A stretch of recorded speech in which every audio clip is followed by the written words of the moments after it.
we need to see, we have started formally with the event. And before I move to introduction, I need to see if we have all the startup participants at the event. Other representatives of B4B, just say hi or raise your hand to see that you're here. I already, great, great, Anton. MedPack, guys from the MedPack, because I don't see you on board. Okay, we'll move on. Ljubimko.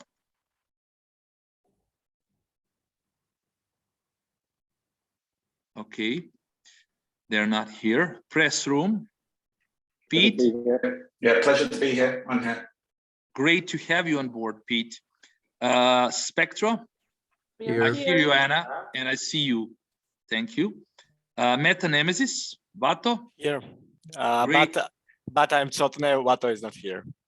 I'm okay, replaced. No worries. You know, you're a co-founder, so you're welcome as well. Okay. And finally, Orderize. Guys? Yeah, we're here. Great. So great, of course, Danilo. Looking forward to your pitching, guys. And I think we're still missing two teams. I don't see them here on board. So, of course, we will leave them to the end if they arrive at all. But we are now officially starting with the event. So, first and foremost, good afternoon, everyone. Welcome to the first Unicorn Pitches event in Montenegro. Maybe not the first pitches event for you guys, but the first one that is organized by the Startup Network. It's really great to have, in addition to incredibly interesting participants, an expert board that consists of our judges from different parts of the world. Thanks to the registered startups for their participation. So we have provided you with both great speakers and extremely professional expert board composed of representatives of VC funds, serial entrepreneurs, and experienced angel investors. So you will also have the opportunity to hear our eminent speakers through their presentations, including current topics from their startup ecosystem, their impressive background, achieved results, and of course, their success stories.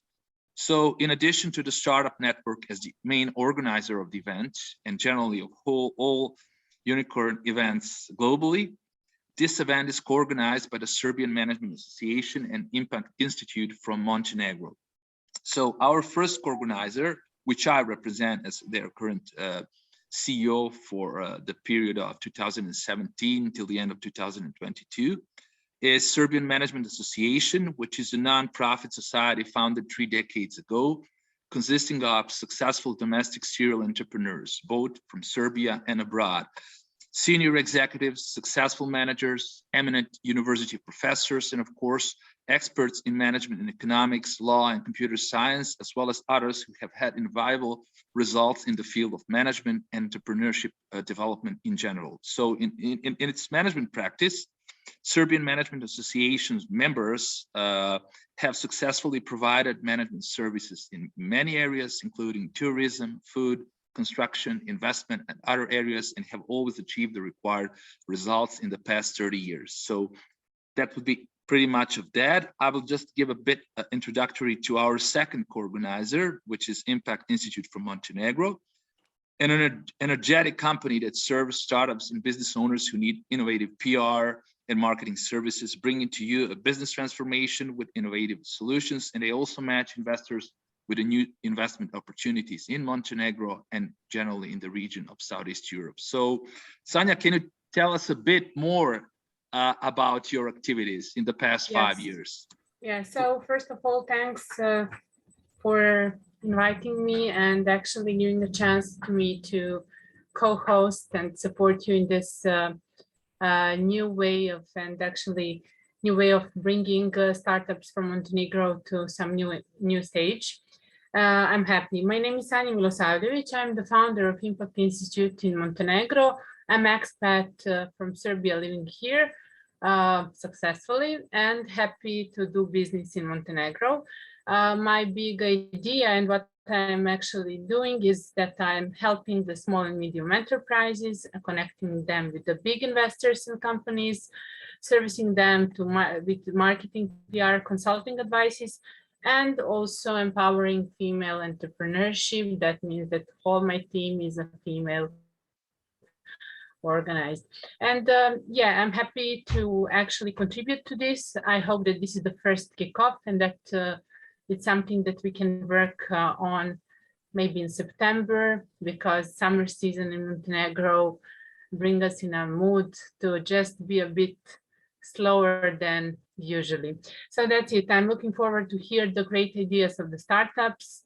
I'm happy to see the good actually representatives of VCs. Some of them I know already from Belgrade. I'm happy to see international professors and community actually attending this event. So thanks. Thank you, Sanya. I'm going shortly revert to you for more details and inputs.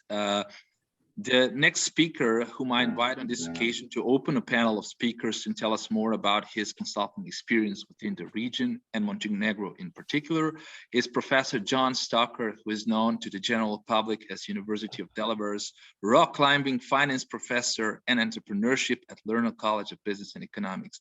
John, the floor is yours.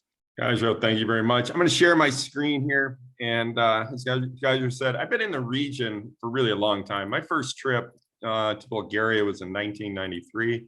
I was fortunate to live in the region from 96 until 2008. In Bulgaria from 96 till 04, and then Bosnia 04 to 08. My time was divided almost equally between doing short courses and academic endeavors and helping companies raise money. I was also had the opportunity to work on a number of fairly large restructuring plans. And probably the biggest one I worked on was OBOD back in early 2000, I think. So it's been a long time. And when I was asked to speak at this, I thought, well, what would be kind of interesting from the group of entrepreneurs from Montenegro? I'm at a company that I'm sure you're familiar with.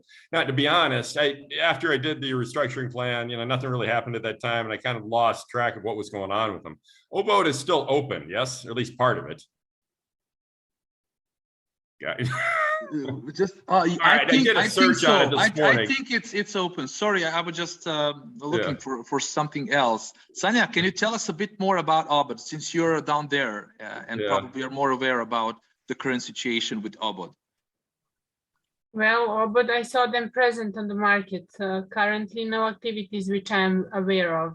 Okay. Well, marketing-wise, simply all of the companies from this segment, they cut the budget, so it's very poor. Tourism is the key in this time of the year, but definitely they exist. They do exist without any big really activities. Okay, well, that's too bad. I did a search and there was some evidence they were still around. Anyway, this is what we were tasked with, to advise the government on steps they could take to return the company to its glory days, which is this picture would indicate that was back in the 50s and 60s, and then work with the staff to come up with a reasonable and a rational path forward. The situation at the time, and again, remember, this was like in 2000. Okay, so it was a tough time for the company. It was a tough time for the country and for the region. The operational and financial position was dismal, hadn't produced a real profit in a long time. The individual units, the for-profit units weren't covering their own expenses, much less the expenses of the support units. They're basically out of cash, no raw materials. Everybody's unhappy. The market has changed dramatically. Not only has it shrunk, but there's foreign competition as well. So you think about it, couldn't be much worse.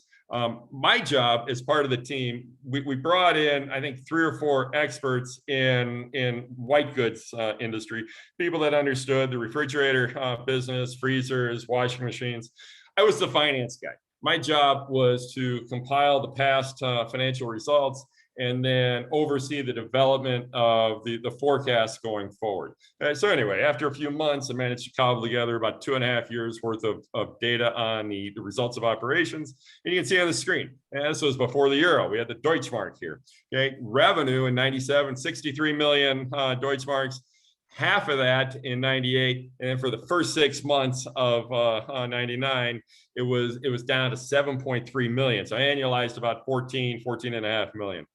The direct expenses, scaled down as you would expect. Okay, but the gross margin still, at first it was negative in 97, and it just got progressively worse. Okay, the first half of 1999, I had already lost almost 6 million Deutschmarks so far in that year. Okay, so again, let me back up for a second. So we go from revenue, to direct costs to get to the gross margin, and then we go from the gross margin to EBIT. So we look at other operating costs, and the situation gets even worse. Okay, now, sorry, question here. Okay, Dr. Zlin, there's lessons to be learned from this. Okay, there's lessons to be learned here, and that's what I want to get to. Okay, because all startups, are faced with the same thing. You got to adjust to changes in market conditions. I just want to show you guys what I did. Okay, so anyway, losing a lot of money. Okay, and then we look at the balance sheet. The balance sheet is kind of dismal. Okay, out of cash, no inventory, machinery's old. That's okay. So then moving forward, as a consultant, what's your main job? Okay, you guys that are entrepreneurs, what do you really do? You find solutions, correct? Okay, isn't that really what an entrepreneur does? You take a look at a situation and you say, okay, this is the way it is, and then I can come up with a better way of doing something, yes? So you have to be a problem solver, yes? And consulting is exactly the same thing. It's kind of like going to the doctor. How many of you would, I hope you never have this experience. You go to the doctor and the doctor looks at you and go, man, I'm sorry. It's like, I can't think of anything. Nothing I can do for you. Like I think, man, you don't got very much time left. Yes. You say, but doctor, isn't there anything we can do? Anything we can try? Okay. So we kind of expected out of professionals that what you're supposed to do is come up with a path forward, some sort of possible solution. Business, medicine, whatever we're doing, it's exactly the same thing. Okay, so anyway, put together this restructuring plan. First thing we had to do was take a look at the data and try to carve out something that would work for them that was viable. Okay, it's got to be a solution that's viable at the same time. It's a solution that has no chance doesn't help at all. So anyway, what we did, we took all the costs and broke them down by departments to see what was like functional. And what we found was, in the production part, okay, the freezer unit was actually pretty profitable, and the refrigerator unit had some potential to be profitable over this time period. Okay, so we developed forecasts, okay, and the guys I was partnered with had the ability to source raw materials at a lower cost. Okay, so we looked at the costs that we could control, the direct cost that goes into producing the freezers, the refrigerators, the washing machines, and so on, to come up with reasonable estimates of costs. And then we took that and rolled it into a little modified income statement. What are reasonable level of sales? What are reasonable operating costs? And notice on the screen here, we have all direct expenses. We have material expenses and other direct costs. Okay, so just the bare basic cost. What's it take to produce this widget to get it out on the market?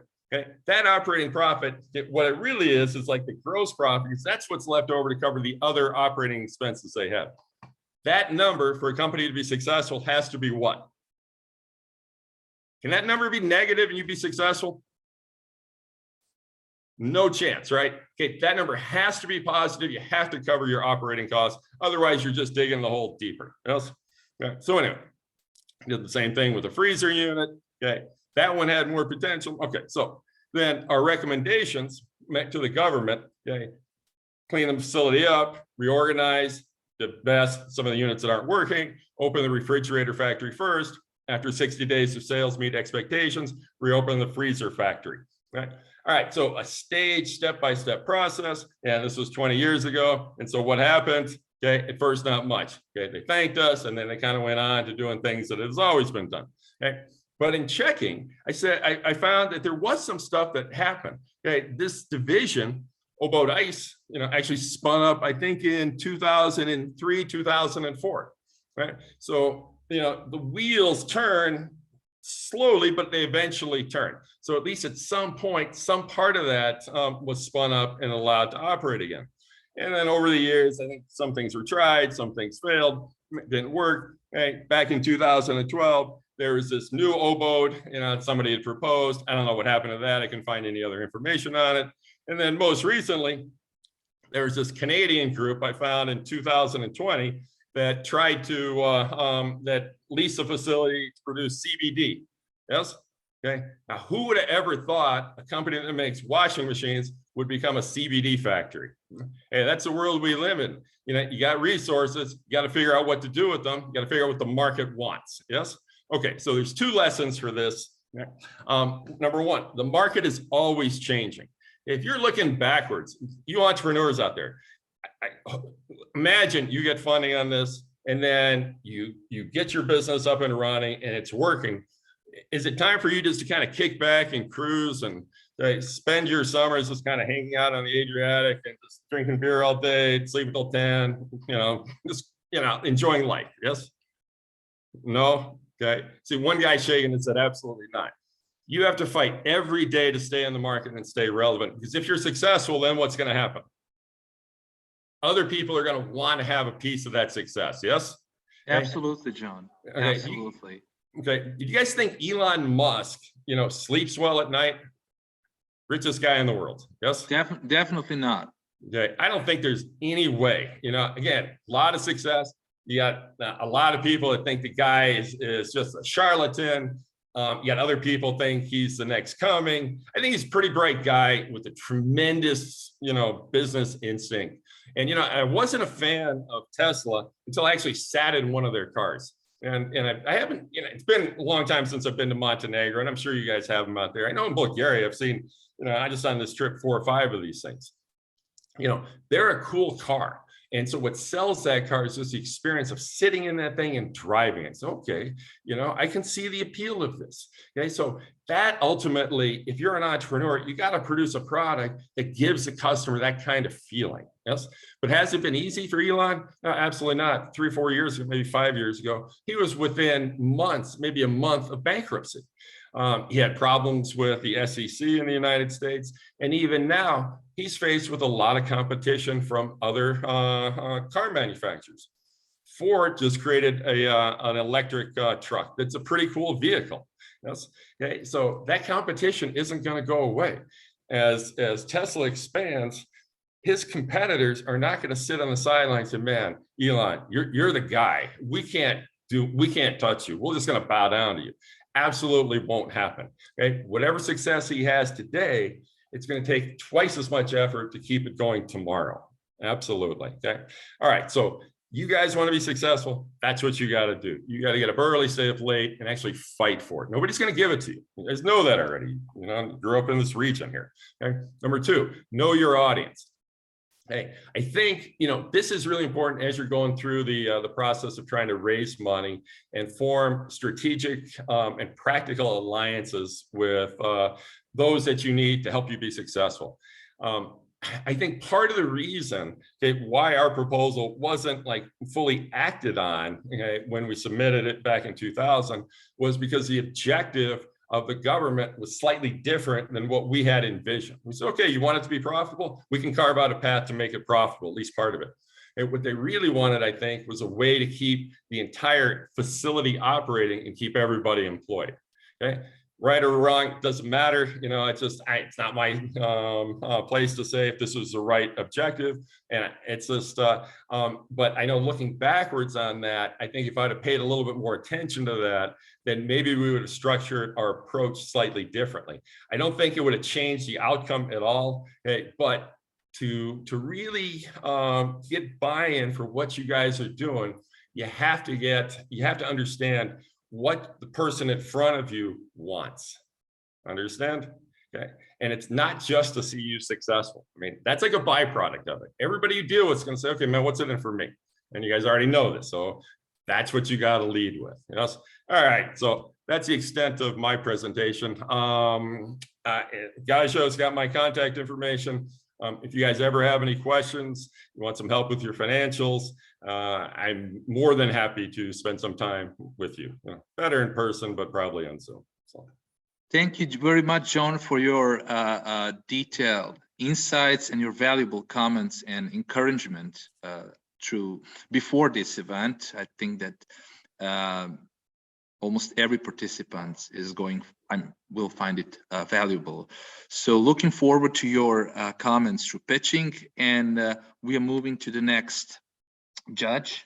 And I don't have to introduce this speaker much. You know, he is represented by his results in the field of investment banking. Eric brings 26 years of banking and equity investment experience in developing countries, working for the various banks. Please welcome Managing Partner of Western Balkans Private Equity Fund, Mr. Eric Blanchette. Eric, the floor is yours. Hello, everybody. So thanks, Gaio. I'm in the region now for more than 20 years. Used to work for SocGen Group mainly, setting up operations in Serbia, in Russia, in Ukraine, then moved to the BNP Paribas Group. After that, to create the group in Serbia and in Russia also. Since 2011, I have my own private company here, which is Pakistan Equity, where we do a little bit the same like Sanya is doing in Montenegro. By the way, hello, Sanya. I know Sanya for a very long time. We are here to help the foreign investors to come to the region and to develop the region. The latest project we have is a Western Balkan Private Equity Fund, which is a fund that we are setting up right now to cover Montenegro, Serbia, Albania, and all the region, North Macedonia, with 4 other partners. It will be a real private equity fund, not a VC fund. We cooperate with VC funds, but this is a project that is now ongoing and supported by the US idea.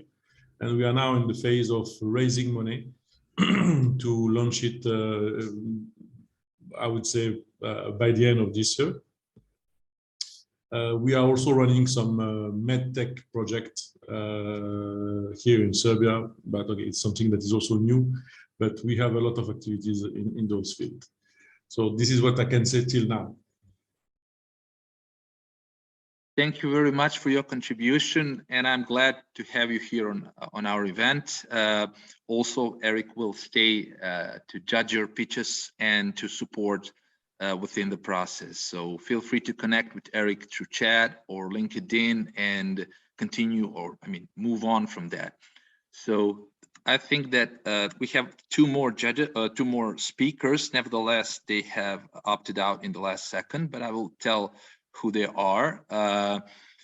The planned speaker comes from the fast-growing fintech company from London. It's Dr. Anna Čukić-Armstrong, whom I invited on this occasion to tell us more about her experience and present her success story. Anna unfortunately couldn't come due to her family obligations. And the second speaker is one of the pioneers in PropTech industry.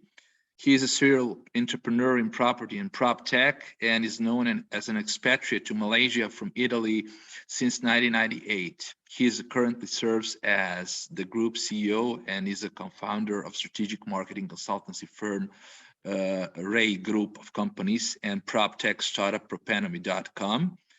Unfortunately, Dr. Daniel Gambero from Malaysia will unfortunately join us later due to his business commitments. So that would be it. Sanya already introduced herself, and we are moving to the next part. And now it's time to introduce our expert board. I'm asking the judges to introduce themselves. So I will start from the top-down approach just to see who is here. Just a second. Peter, would you be kind to tell us a bit about your experience and to present what you're doing with R3I? Yeah, thanks, Gaio. Thanks, Gaio, for inviting me. Hello, everyone. I'm glad to be here. Looking forward to pitches. I'm Peter Hlavnička. I'm based in Singapore with R3I Ventures, venture capital firm focusing on a deep tech to med tech companies. Anywhere from a seed, Series A up to Series B. Size of a checks may vary based on the opportunities. My expertise in mostly in intellectual property and operational and contractual space. And again, I'm glad to be here and looking forward to pitches. Thank you. Thank you very much, Peter. We'll move on with, okay, just a sec. Dr. Victoria Silchenko, are you here with us? Yes, Victoria? hi guys. Sorry, there is some problems with my camera. Can you hear me okay?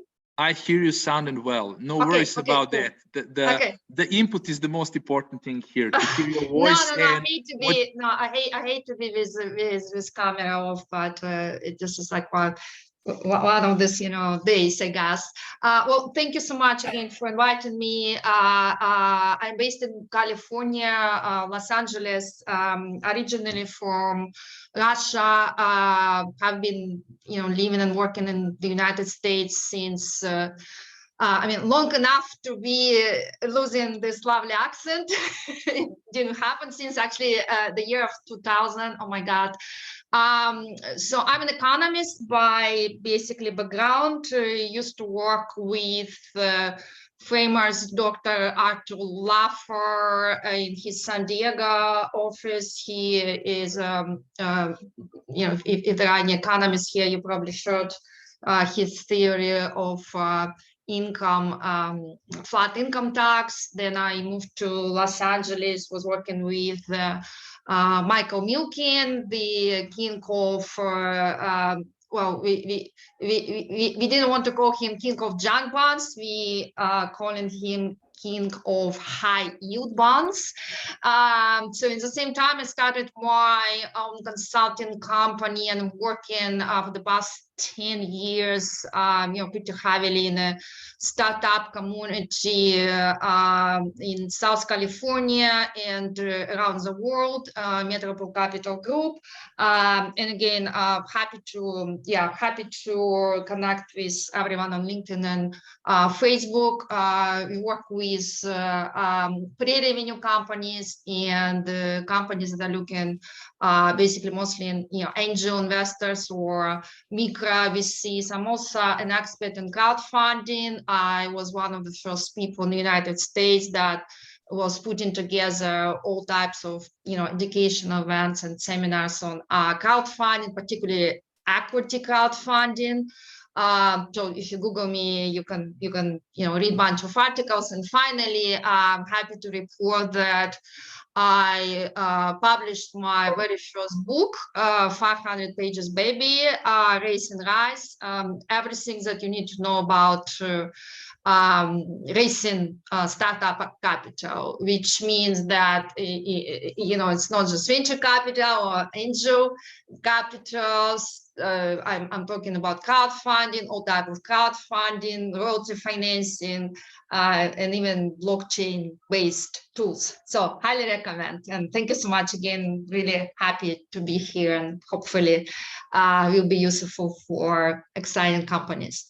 I'm sure that it's going to be, especially your valuable comments would be appreciated for all the contestants today, and probably the luckiest one will be contacted by you for potential cooperation. So thank you, Victoria, once more, and I'm looking forward to your insights. Thank you. Appreciate it. The next one is Dr. Celine. Dr. Celine, are you on board?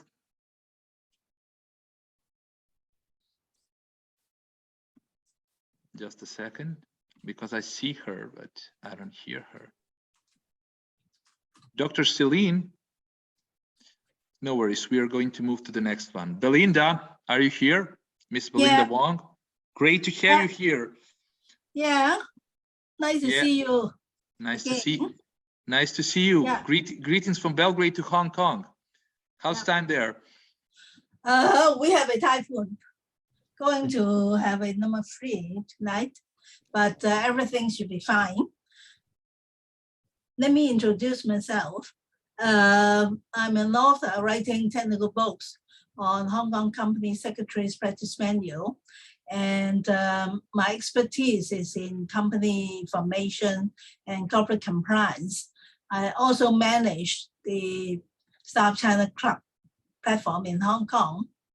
I've also done the Unicorn Pictures China a few months ago. And this is really an honor to work again with you on the Unicorn Pictures Montenegro.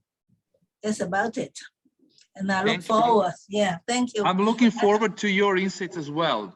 And of course, feel free to connect with anybody from the event, from the I to will. other judges and panelists, speakers, and of course, the ones that are of your most interest are the participants. So Yeah. great to have you here. The next speaker, I mean, the next judge, I don't need to particularly introduce. He's pretty close to Belinda. He's a Canadian expat to China, Mr. John Evans. John, it's a pleasure. Thank you, Gasha. And good to be back here again for the second event that I'll be judging along with you. My background is a little bit different from what I've heard of most of the people here. I spent the first 24 years in debt capital markets and equity capital markets, but with large and rated companies, initially in Toronto, briefly in New York, and then London. In 2004, I sort of changed career paths and became professor teaching investment management programs, first at a university in the UK, and then here in Suzhou, China, where I now live, which, if you don't know Suzhou, it's about 30 minutes west of Shanghai. I went back to industry in 2016. I've always been back and forth between education and industry, but this time I started off with the other end of the company size, the startups and SMEs, and that's what I've been focusing on in the last 6 years. You probably know there's a huge amount of startup and small company activity in China. I'm getting a little bit more involved in ASEAN and expect to start running a startup pitch focused on ASEAN and the healthcare industry, hopefully by the fourth quarter of this year. I'm sort of industry agnostic in my consulting, but the focus has been firstly on healthcare and then on the provision of digital services and due diligence in digital operations. So nice to be here. Good to be back. Thank you. It's great to have you here, John, and looking forward to your comments and advices to young entrepreneurs. So that will be pretty much of all people from the expert panel. I don't see anybody else, even though they have shown their interest to attend the event. Nevertheless, Dr. Gambero will be with us probably in half of the event. So we are moving to the most important part for today's pitchers, and we are starting with a pitching event. So guys, feel free to prepare your presentations, and I will tell you who'll be the first one. Just a second.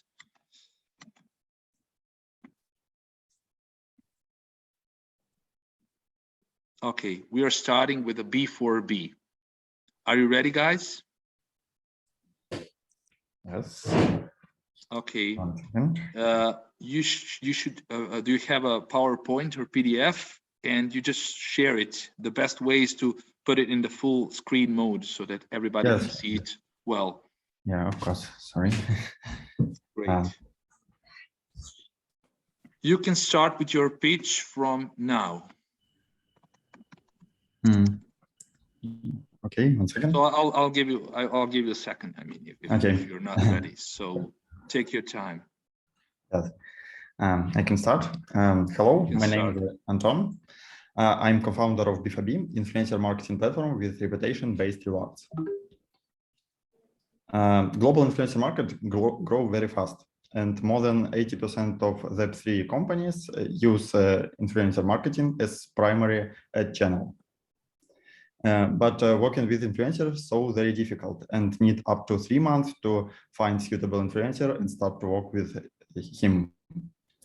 There are a lot of platforms with millions of influencers, but influencers use all of these platforms to receive more advertisers, and as a result, non-active on all of them. There are a lot of problems: long response time, disruption of ad deadlines, and no complete history and statistics.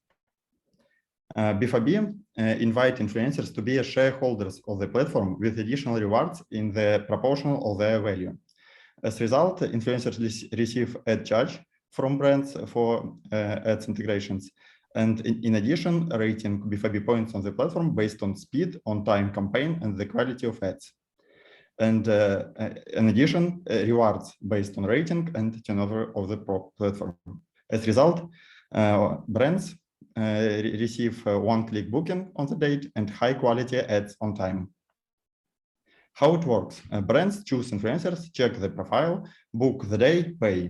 Influencers accept campaign, create content and publish, achieve B2B points, and save rating and history on the platform. Brands pay subscriptions and transactions fee, and part of them flow to B2B coins pool for rewards. We concentrate on crypto influencers and crypto startups, so they're familiar with blockchain technology and reward earn mechanics. And after that, we plan to scale to other segments and plan to achieve $60 million in revenue in 5 years with 2,000 active brands on the platform and more than 750,000 active influencers on the platform. Today, we have a prototype with pre-registrations of brands and influencers, and we plan to release our first release of our platform on the October. Our team has experience in influencer marketing, in blockchain technology and development. We developed enterprise blockchain solutions, made publications in blockchain, and won more than 35 international hackathons. We plan to build and grow global company. Thank you for your attention. Please contact me. Thank you, Anton. Right on time. You were pretty good. I just gave you additional 10 seconds because I didn't want to interrupt your solid presentation. So it's time for judges. I think Belinda is first. Yep. Yeah. Belinda, please ask Anton the question. Thank you. The crypto market has recently collapsed, and many countries have tried to impose more regulations. So how will you deal with this?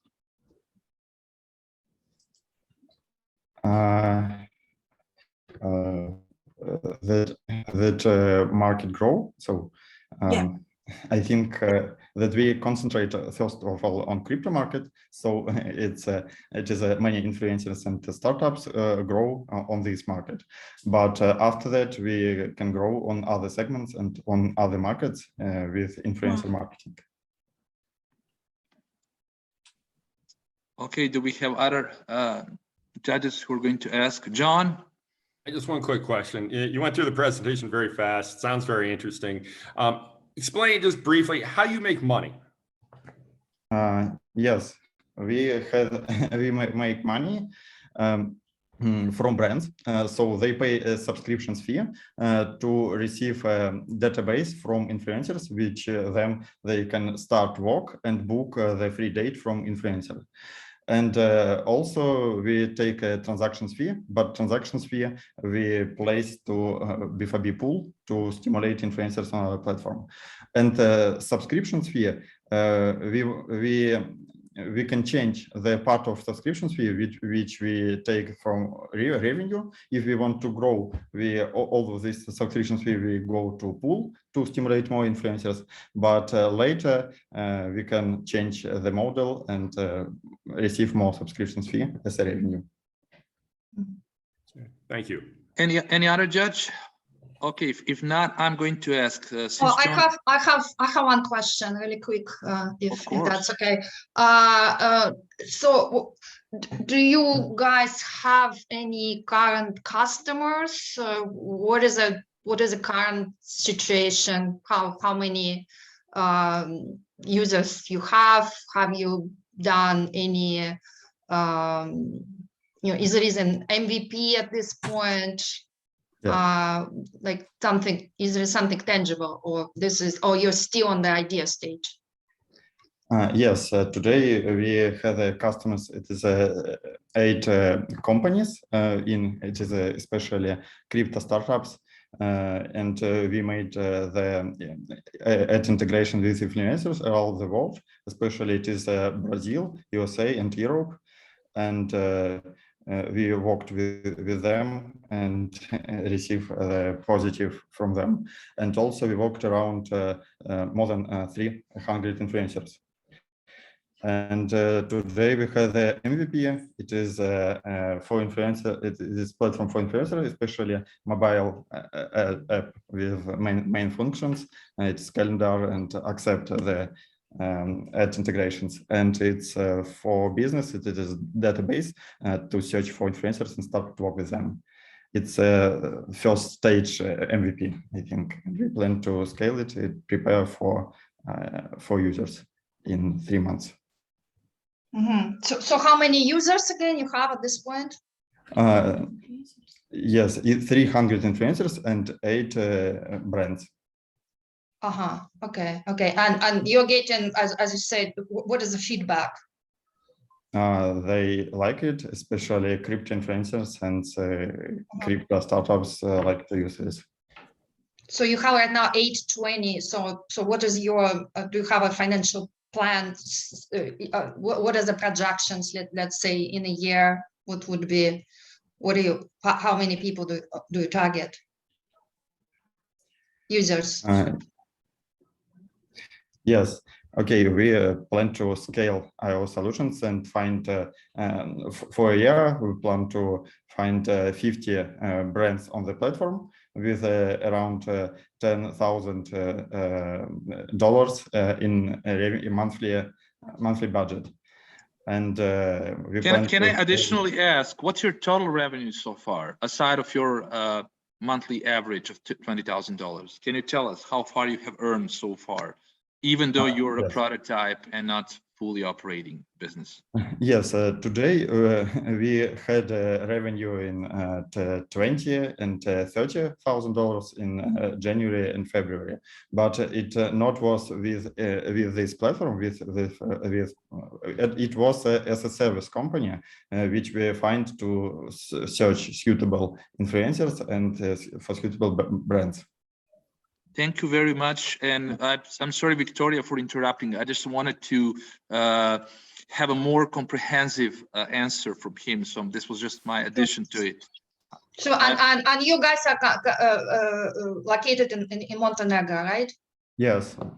Okay, thanks so much. Thank you, Victoria, for contribution. Anton, great pitch. And we're going to the next one. So guys, you can feel free yes, thank you. to enjoy and stay till the end until we have a winner and runner-ups, and everybody are generally the winners from this event. And we are moving to the next. So just a sec. The next one is Matt Pack. Guys, are you ready? I don't see them. Well, they are not here. So we're moving to Ljubimko. Ljubimko, are you ready, guys?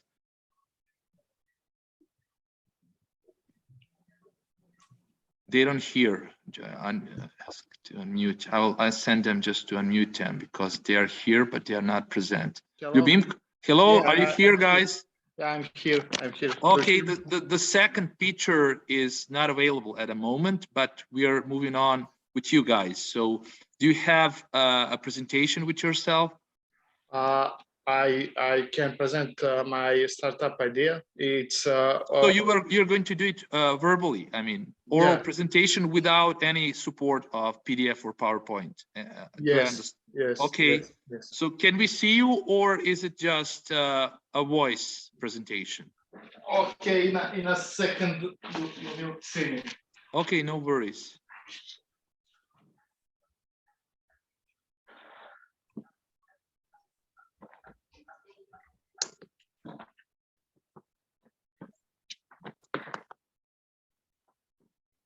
You have 3 minutes to present, so I will not cut you like it. I will give you a couple of seconds or 15 seconds more, but please keep in mind that you need to be fast. So just be concise and focus on the most important details, especially the ones that consider the commercial part of your business and your solution as well. Okay. Can I start now? Great, you can start now. Okay.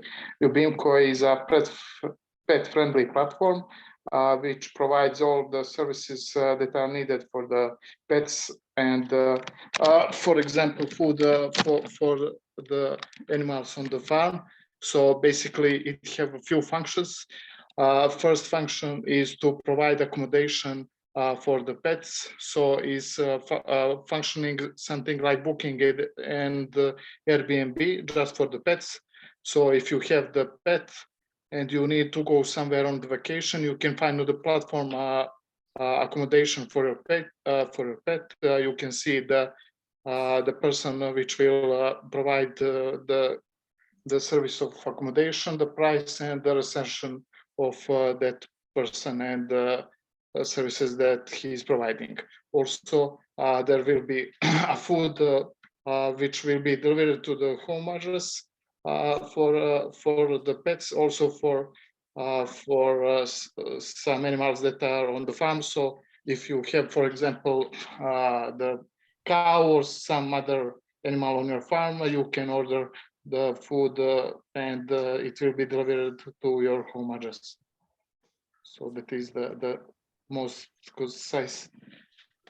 Great. I think you have like around minute and a half. So shall we start with the Q&A session? Can we discuss? Are you ready, or you have something additionally to add in this minute and a half left? That is basically it. I just can add that this is in the process. The startup for now on is idea only, but I am in some pre-acceleration program, and I expect to start with this startup for I don't say maybe a couple of months.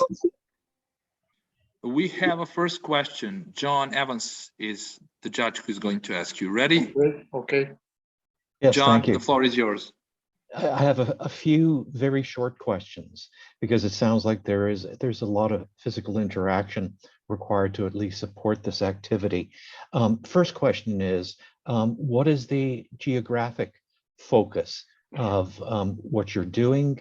And the second question was, when I saw your data when I was reading in advance, I thought it was just focused on pets, but now you're talking about farm animals. So is there sort of an industrial aspect to it, looking after cattle or horses as a professional farmer? It seems to be a little bit different than finding a kennel for your dog. So I just trying to define the business a little bit more. The geographic location will be Montenegro. Then the plan is to go regional in the Balkan, and then maybe somewhere else. I changed it a little bit, and I'm trying to improve this, because in this situation, I think that food is will be a valuable asset. So I think that providing food for the cattle and any other animals will be good addition to the startup, and also it will improve the capitalization of the startup.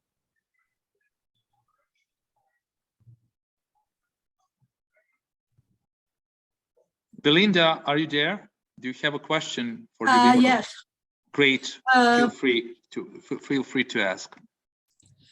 I just wonder, how would you market your ideas and attract the pet lovers to use your service? And the second question is, do you have any partners to work with you? Because handling pets may require some specialties knowledge. Yeah, well, the idea for pet accommodation I got because when I wanted to go on the trip and I have a dog, I didn't find any accommodation in one place, so I have to Google it and to go to Instagram, and I think this will be a good solution for every person who have a pet and need to go somewhere, and I think that they can find on one place accommodation for the pets. Also that will be the thing with the food. I think with those two combines, and I my personal opinion is that Ljubimko will synonym for everything that is needed for the pets. And for now on, I don't have any partner in this project. Okay, Peter, you're next. Thank you, Guy. So Appreciate what it. problem are you trying to solve? I understand that you just said that you have a problem, people finding accommodation, short-term and long-term accommodation for the pets. Is there a problem with getting pet food? There was in one period a problem for getting the food for not just for the pets, for the cattle and for the fish. For some, if someone is, for example, I'm having the I don't know how to say it in English. The place I am homegrowing the fish. So I didn't find the food in one period for example for some 2 months. Okay, so I think normal pet food is probably available. You're talking more about somebody owns a cow on a farm, or are you talking back to the John's question? Is it on the industrial size that you're targeting, or are you targeting somebody who owns cow or horse on the farm and they have to supply their own food? I'm targeting the people who have the cow or horse. Okay, thank you. Thank you, Peter. Additionally, I wouldn't ask a typical question. I'm more of a concern to understand in which stage you are. I mean, I already have some kind of opinion according to your presentation and communication with previous judges. Do you have a developed business plan? And because I know for sure that in order to raise the money from the banks, doesn't mean that we're speaking about the investment, but from the loans, if you're not potentially possible to invest, to have an investment, in which stage are you in that sense? Can you elaborate on that? Yeah, I'm currently in stage of idea, but like I said previously, I'm in some pre-acceleration program, which is provided by University of Donja Gorica of Montenegro, and my startup is now in the stage of final pitch among 10 others startups. So I am in some shorter cycle of startups. And after that, I will know am I going to start with the business in a couple of months, or I will have to find some funds somewhere else. Do you thought that perhaps activating within a business incubation program or some accelerator would be helpful for you? You know, connections, guidance, help through the process within your product development and anything else from marketing, business planning, and so on. So have you thought to find that kind of a collaboration or even to apply for such opportunity? Have you tried that in the past, or you're still thinking about it? My focus is currently on the funds, so I'm looking for the grants. Of course, every help is more than welcome, but like I said, my main focus now is on the funds. So when I start, then I will look for some backup with marketing and things like that. Thank you. Can you say more about the team? Sorry to jump in. Can you talk more about your team? You haven't mentioned anything about your team. Is it just yourself? Yeah.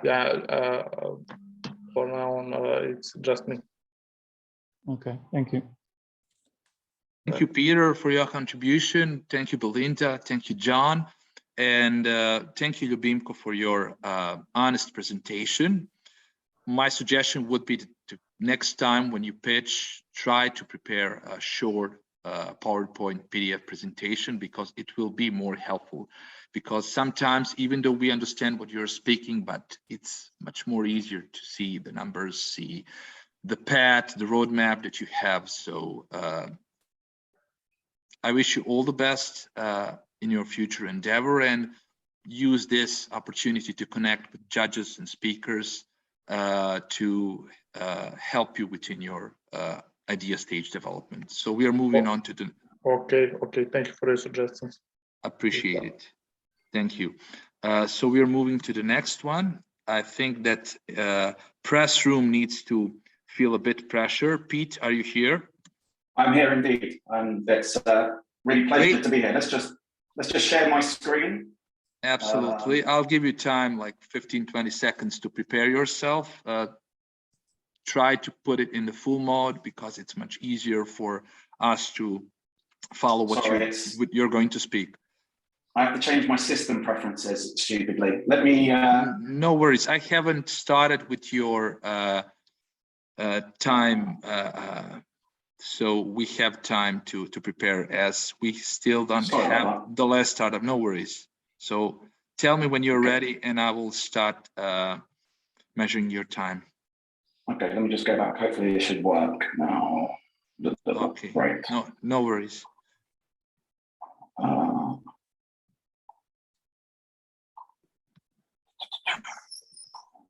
Right, so I can talk and then we'll get it on the screen. I don't want to. Oh no, it's still saying open preferences. This is disappointing. Sorry about this. No worries. Okay, take your time. Since we don't have the last participant, the event will definitely be shorter than planned. So we have time. Let me. I'm going to log in as well on my iPad, because I know for sure that I can share my screen on my iPad. No worries. Whatever tool you use, it's more than appreciated, and it would be more nicer to have a presentation that follows your oral presentation. Let me just share. Right.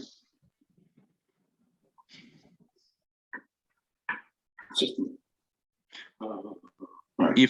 If you need more time, maybe. No, 1 second. We've got it. Okay. We've got it. So. Okay. Tell me when. Okay.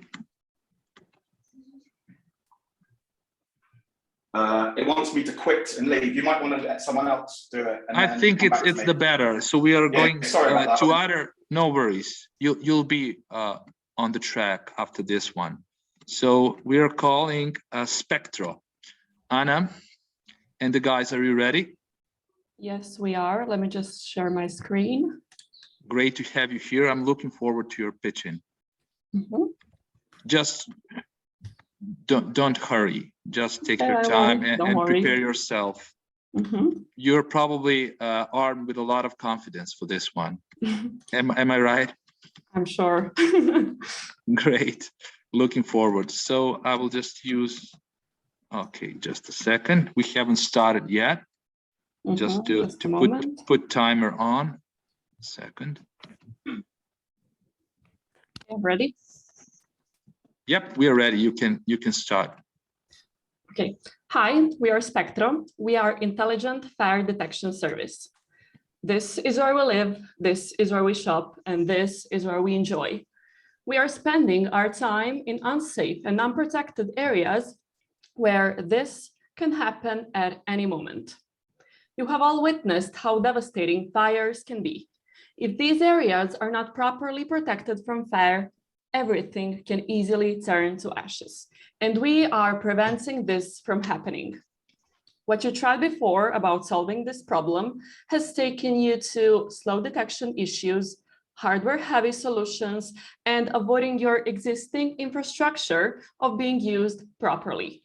So we made a smart and a simple solution, which is Spectro, a software that deals with any kind of area monitoring devices, analyzing your streams using AI based on the cloud, detecting a smoke in real time in the background, and immediately alerting you in any preferred way. It is designed for early fire detection, empowering your existing surveillance system with cameras of any type, providing you with automatic feedback as well as statistics and analytics. I want to point out that we are not using any additional expensive hardware. We use what is already present on the market, which is existing cameras, and making them intelligent, which is much cheaper and faster to implement.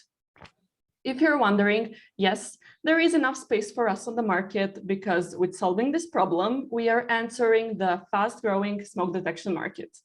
We will start with taking 0.01% of markets in Europe, reaching almost $100,000 in 2024, until we reach our goal in 2028 with making a revenue of $38 million. Our business model is cloud-based subscription that obtains private and business properties, as well as fire services, and also a customized solution for any additional requirements from our clients. Comparing Spectra to the competition, we managed to be faster and more reliable, transparent with prices, and the most important, versatile and more flexible. Our team is made out of people who are living what we preach, from senior developers all the way to machine learning engineers. Since we combined our energies, we have developed this software because we are professionals in relevant fields, fast learning, and very young team. Finally, we have decided to kiss the fire. Goodbye. Thank you. Thank you very much, Anna. Impressive presentation. I will let John to ask you a question then, and any other judge. So I will stay with my question at the end. John Evans, the floor is yours. Thank you. I have two brief questions.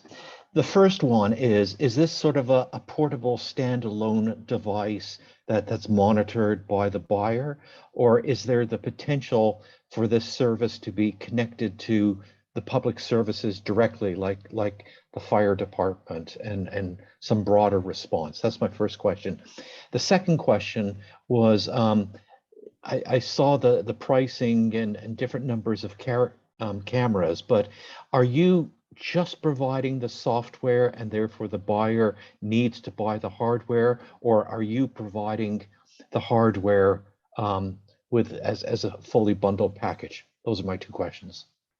Okay, thank you. Dusan, will you answer the questions? I will start with the second question. We are using an already existing camera infrastructures of our potential clients. So we do not include the hardware in our solution. Our system is designed as a plugin to already existing infrastructures.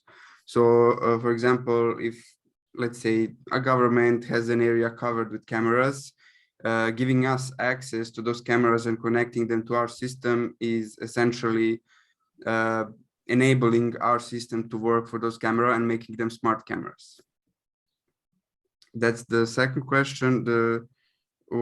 Can you please repeat? The first question was, can you repeat the first question? Sorry. The first question was, you've got a buyer of your product that wants to cover some sort of area.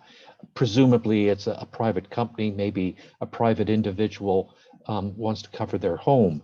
But can your service be connected to public services like the fire department, so that there's an actual response as opposed to the response having to be taken by the buyer of the product?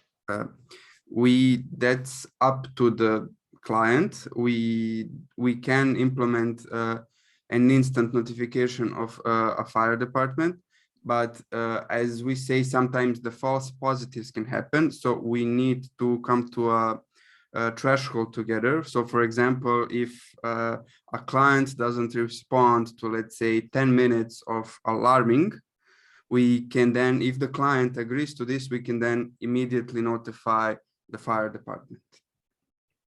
We believe that for our alarm systems to go off for 10 straight minutes, it's not a false positive. It would be a fire case. Yeah. Thank you. John. Professor Stocker, your question, please. Great presentation, guys. That was remarkable. Who do you see as like your major client or customer? Would it be more businesses, perhaps municipalities, or would it be individual homeowners? Well, actually, we have targeted municipalities, and our main focus is on green areas. But also, we want to prevent wildfires in areas such as marinas, factories, how do you call it? Industrial zones and etc. So yes, this we are trying to develop. We are already developing software that can be used in different areas, but our biggest client would be marinas. Okay. The states of California and Colorado have had, rounds of wildfires, over the past few years. Every summer out in Colorado, something's burning. How do you reach the potential client out there? Okay, what's your strategy to go out and to make a sale, to make a presentation? How do they find you? Can I answer this one? Yeah.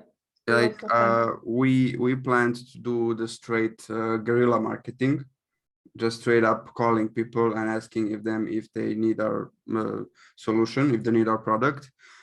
We hope to reach some level of famousness, so people will be able to find us, not the other way around. But in the beginning, it will be a straight guerrilla marketing in our region. America is a dream, but a very far dream. we are aware. The Arizona, like maybe 2 weeks ago, caught on fire. Like it's terrible. The Rocky Mountains are terrible with the fires. Well, you have fires in Spain closer to you. There are fires everywhere. We're like, except from there's Montenegro, which also catches on fire. There's Greece, and I don't want to go on. There's every Mediterranean country is a success. Albania, probably all the countries of the Southeastern European bloc. We are not worried for the lack of fire. We are worried we want to make a quick solution. Great to hear that. I will ask Eric to ask you a couple of questions. Eric, the floor is yours. Yeah, just to understand. So in fact, your software can identify the smoke, but can it make the difference between clouds, between fog, between smoke?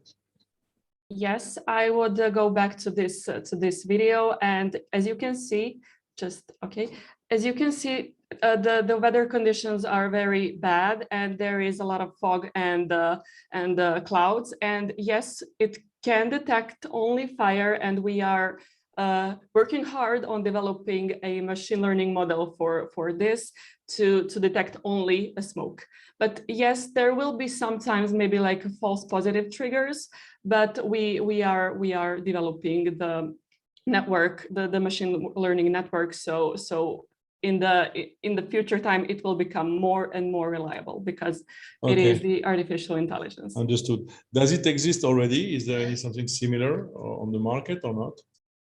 There is something similar, but they are focused on detecting a fire, not a smoke, because fire is like more easier to detect, and smoke is what comes before the fire. So we are focused on fire, and there are some solutions that integrates hardware and the software, but we are trying to provide only a software because we saw that there is an existing infrastructure, but software is not in the use.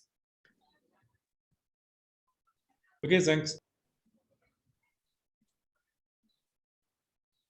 Thank you, Eric, for your questions. Belinda? Yeah, my question is, between now and 2028, do you need any capitals? So if yes, how would you raise capital? So Shant, will you answer the question? We are trying to raise capital mainly. We have already participated in a couple of startups. This September, we are invited to go to the United States, where we will, along with some other startups from Montenegro, we will pitch our ideas to potential investors. So because we are all very young people, some of us are still studying, we do not share the capital between us to make this possible, let's say. But we do not need a large amount of money if we don't pay ourselves. We would only need to pay for the machines and maybe reach a couple of clients in the beginning to get us started. But we are hoping for some kind of an investment. We will also apply for European grants as soon as we have finalized our proof of concept, which is going to be done this summer. So we are going to shoot on all fronts and see what works for us. This is the projection is, of course, with helping hands, but if not, we will still be continue and invest our time, not our money. Thank you, Belinda. Peter. Yeah, and a great presentation. So, a couple of questions. Do you have any patents? No, we had our mentoring sessions with our previous startup program, and actually we have a plan what should be actually protected, but software should not be actually protected from a in a patent way. I'm not talking software, but you are using you have a method and system of using normal cameras in combination with the software to do something. So that's probably something that could be patented. But you probably should find a way to protect your idea more. As you said, there's no solution that are based on detecting the smoke. So that might be inventive enough. And the second question is, what's your TRL level, technology readiness level of your product? Currently, there is an active detection going. We have our camera on a hill, on a mountain, not a mountain, Peninsula. it's a peninsula hill in Luštica in Montenegro, which is prone to catching fire. And as the moment we're speaking of, it's actively being monitored, and we have alarm system set up on our phones. It's not, the dashboard is not client ready yet, but it will be in the middle of July, maybe even sooner. Okay, so you're somewhere in a prototype level. Yeah, we have an active proof of concept going on. So the end of July is probably the full prototype. Okay, so TRL 3-4 at this point. Okay, thank you. You're welcome. Thank you, Peter. Peter practically stole my question, but it's expected from him. No worries, I'm joking, of course. Well, aside of that, would like to give you the chance to, great presentation, straight to the point with all the details. Can you tell me a bit about your roadmap? For example, that we assume that you got the money, enough money to complete your MVP and go further with it. How you're planning to do it? What is the roadmap in the next 5 years or so? And plus, additionally, I'm a bit curious. I saw that you have completed Boost Me Up pre-acceleration program. What did they brought on the table? What did they bring on the table in terms of value? Did they help you with the financial assistance or product development, some kind of a guidance? Please elaborate. Yes, we have participated to the Boost Me Up pre-acceleration program organized by Technopolis. So we have been working with their mentoring team from the beginning of this year, so almost 6 months. And we won a second award on that competition in very, very strong competition. So they actually didn't help us with finances, but they gave us their machine learning cluster for testing our algorithms and for improving them.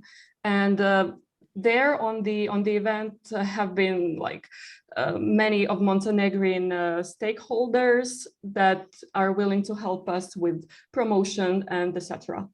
So finance is not, but mentoring help and help with the graphic instances for our algorithm.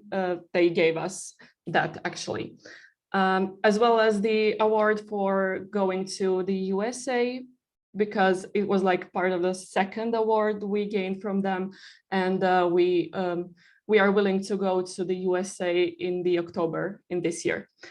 So I hope that was the answer. For Absolutely, you gave me more than I asked.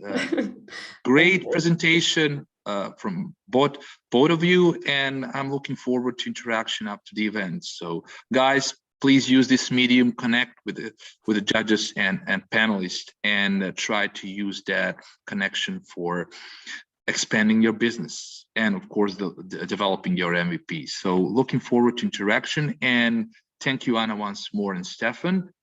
We're moving to we're getting back to the press room. That's the startup that was supposed to present, but due to some presentation difficulties, didn't.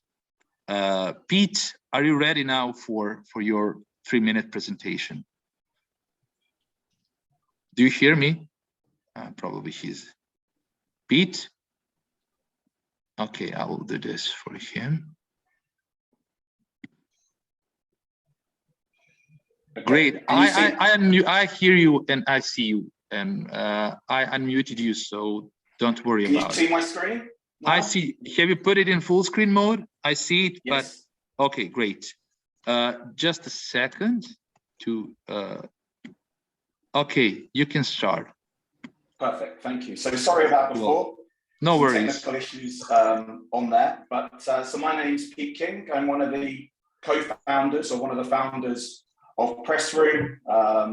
You know, background is actually, like some of you, I worked in industry for a long time. I worked and ran Central and Eastern Europe for a big American company, insurance company called AIG, and you know that was where some of the thinking came around, because you know what I found was a lot of SMEs and small companies, when it comes to public relations and promoting themselves, they really just look at crisis management. You know, when they have an insurance claim or they do something wrong, you know, they only really engage with PR companies when they have a problem. You know, and you know, we did a survey of 100 companies in Montenegro, and we asked them about PR and promotion and what they do. And what we found was they spend a lot of time actually, you know, building the product, doing the sales plan, going out there selling, you know, all of these different things. But the one bit they don't really talk about or don't really think about is, how am I going to promote my product?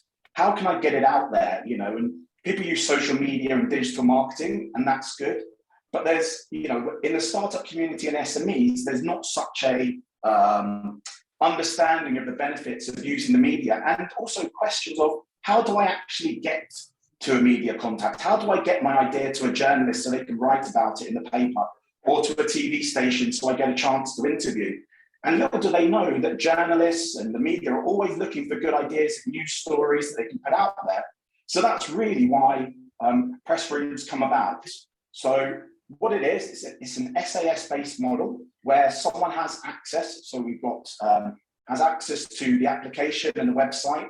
We've already designed 50 templates, which already sets out what people can send. And we built up a significant amount of journalists starting off here in Montenegro, but we'll obviously expand into Belgrade and to Serbia as well in the near future. But starting off here in Montenegro, where there's over 9,500 small companies. So it gives us a real, quite big pool of talent or companies to target as we look to roll this out.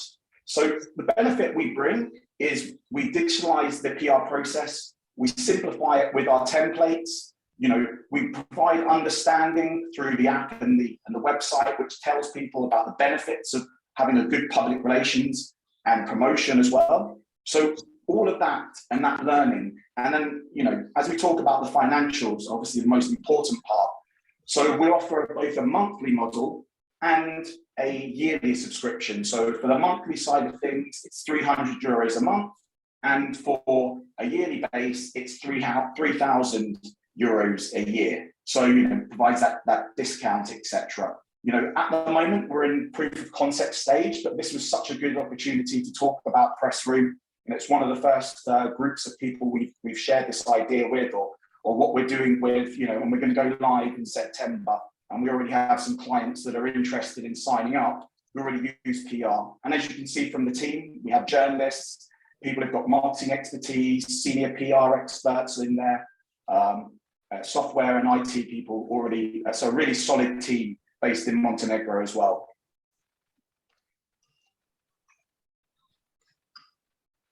Was that 3 minutes? Hopefully I fit it in. You have 20 seconds to wrap up if you have some additionally to add. I mean, well, I think the only part is to say is, one of the questions you'll ask is around competition. There's some out there, but they're not particularly user-friendly to do. And, Proudly is a Polish-based one that we subscribe to and we looked at, to give us some ideas of what the competition is doing out there. And we realized actually the user interface and the experience of some of the competitors that are already trying to do this isn't that great, or the media contacts as well. They're not that great. Great presentation, Pete. I will leave it up to the judges. First question comes from John Evans. John. Thank you. Yeah, it's a topic of interest to me, and I'd just like to ask a few short questions just to more precisely define the offering and the market for me. When I think of the term press release, I think of a structured written document that is, submitted to a stock exchange or some sort of regulatory body or that. So when you talk about, I'm assuming your abbreviation of PR is press releases, but that may be incorrect. Are you looking at sort of written press releases, or really could this cover all aspects of marketing and business development? That's my first question. The second question is the format of the output. Is this basically to create written word content, or could it take different formats like video, graphics, or other things? So those are my two questions. Yeah, so just answering your first point there, I think what we want to do is we want to get it right, and we want to focus on the PR and promotion side. There's already some really good apps out there like Muckrack, Meltwater, Presley, which don't do what we do, but are more about targeting clients. So it doesn't mean in the future we can't get to that point, but there's some already ones out there that, they're funded from San Francisco, they're well funded, they're already recognized. So there is an opportunity to do that in the future, but what we want to do is just get it right around the PR and promotion side before we make it a more, as you say, kind of get the word out to customers. But there's no reason why we can't do that in the future. I forgot your second question, sorry. No worries. John, thank you for your question. Really good one. Peter, you're next. Hey, just a couple of quick questions. So please remind me, where are you with your product? I see some revenue in 2022. So you already have MVP, or you have a beta release, or where are you with the product? Yeah, we'll release it in September. So we've got 20 monthly subscribers committed and 3 for yearly. So that's where we get the 18 coming from. And, would you like me to talk about for the next few years how we work out the numbers? Because I know you're a numbers guy, so happy to walk you through. Yeah, I would just say that they look fairly aggressive. Going from 360 to 4.2 is a quite aggressive target. How are you going to go about getting the clients? So 2022 and 2023 is focusing on Serbia and Montenegro. 2024 is when we build it out to have English capabilities, and we're only talking 800 monthly subscribers and 450 yearly subscribers when we get to that 4.2 million in 2024. And obviously then we'll be targeting more English speaking countries like the UK, like the US, Australia, etc. And between the team, we've already started to build relationships with, you can hear from my accent that I have British roots, and I'm using the networks. We're already, from my job before, we already started to talk to journalists. We've already started that journey because we already have good contacts within the Balkans, and we'll utilize, the contacts, the network we have to build up there. And I honestly believe, I don't think it's aggressive. I think it's more conservative to have 1,000 clients in 2024, but it's getting the concept right and doing it right, and obviously having to make the changes.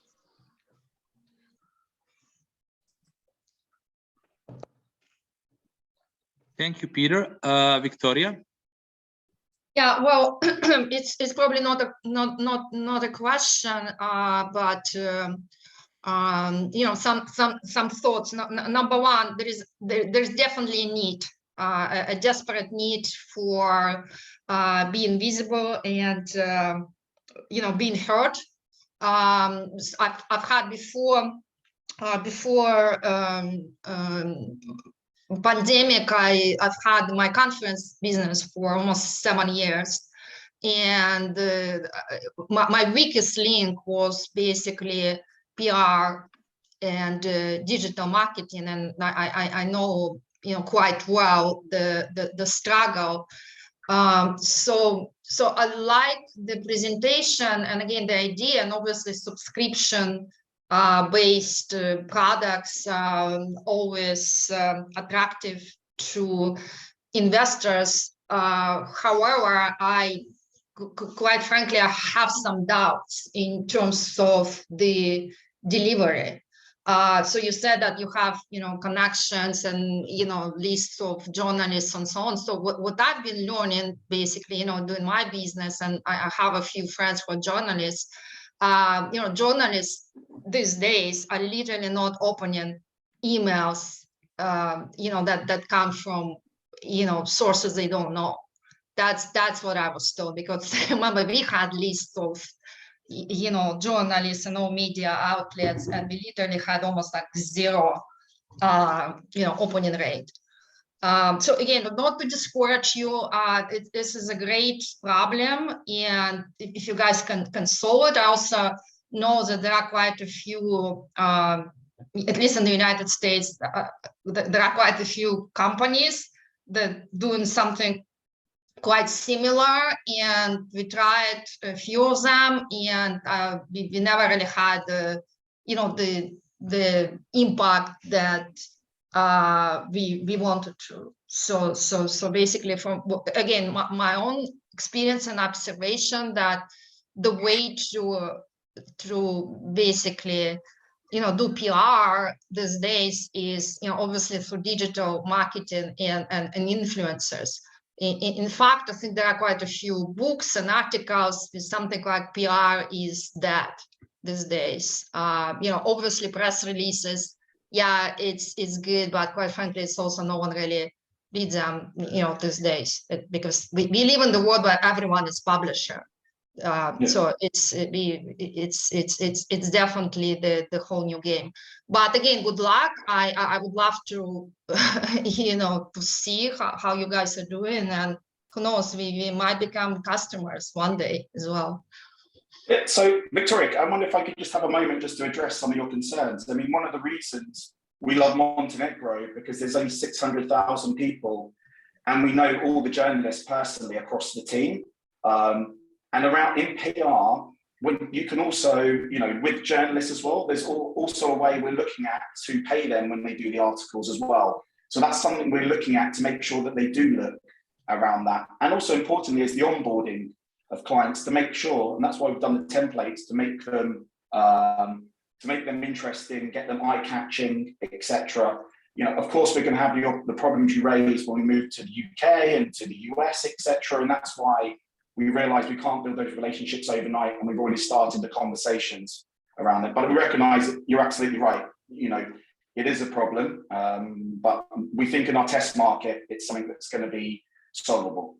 Yeah, no, thank you, and yeah, I appreciate the discussion, because again, with all my heart, I would love you to succeed, because it is, you know, there are so many pitches that you know, don't solve the problem. There is no problem. They create a problem and then they try to solve it. So it is a problem. I just honestly, and I've been trying myself to come up with a, you know, with solution.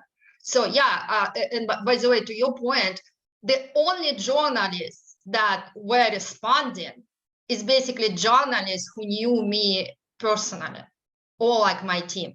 That's the only. That's also like another thing that I learned. So cold calling journalists, I mean, cold calling, I mean like emailing, just did not work. Like if you say that, yeah, Montenegro, as you like, almost like everyone knows everyone, but then again, the question is, how do you scale? You know, every investor wants to invest in a scalable business.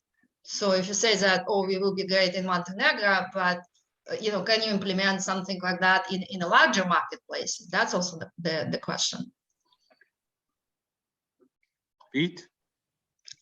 I mean, for sure. I think, you know, we've got the contacts in Serbia as well, you know, and we are focusing on the Balkans to start with, but it's about that relationship building, those connections. You know, I lived in London for a long time, and many of my friends are journalists from my prior world because, you know, I had a pretty high profile role, so I did quite a lot of TV and radio work, etc. So, you know, we have that. They're not as strong, but you know, I have a digital marketing agency already, and they kind of help with the social media, etc. But we're doing something very specific around press room, as you say, where there's more of a need around PR and promotion, because there's lots of excellent digital marketing companies out there, and you know, I am one, as I have one already. But this is a little bit different than just trying to go after an influencer, or you know, this is something a bit more specific. So you do go, you know, you do work, intend to work with influencers as well, or you don't? No, mainly not.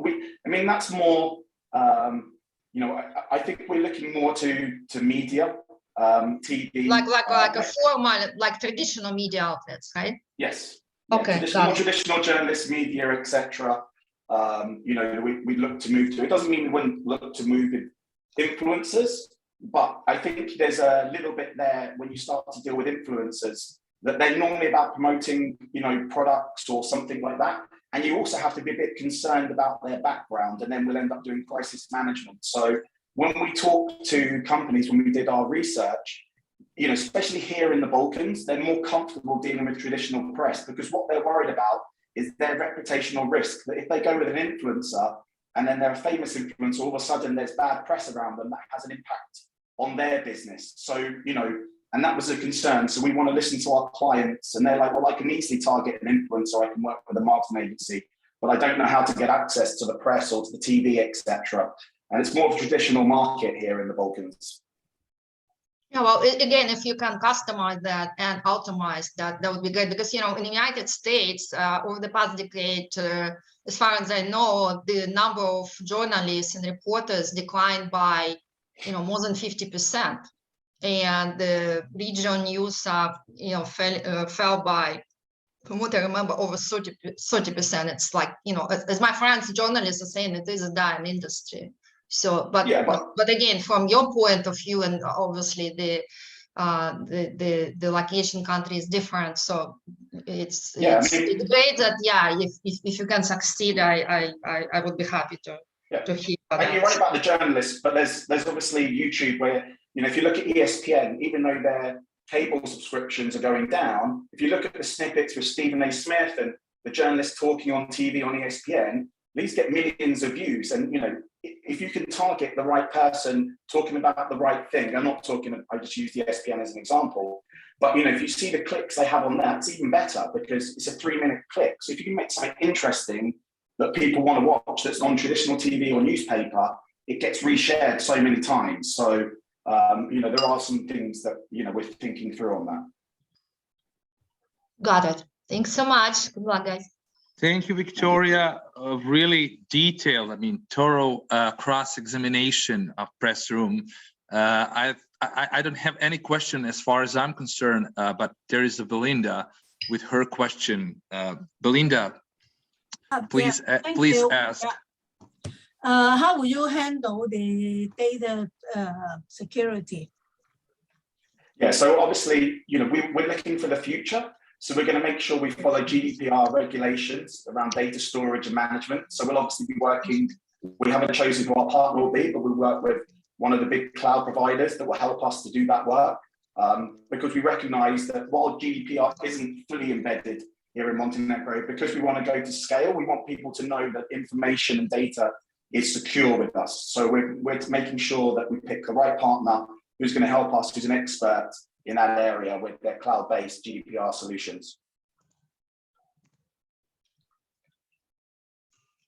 Do you have any question, Belinda, or we're finished with this Q&A? Yeah, finish. Thank you, Belinda, for your contribution. Pete, as well, great pitch. Thank you. A lot of insights about your business and about what you're planning to do. Hopefully, you're going to make it. Thank you. So I'm looking forward to interaction up to the event. And now we're moving to another feature. So we have Vato and Meta Nemesis. Vato, are you ready? Yeah. Okay.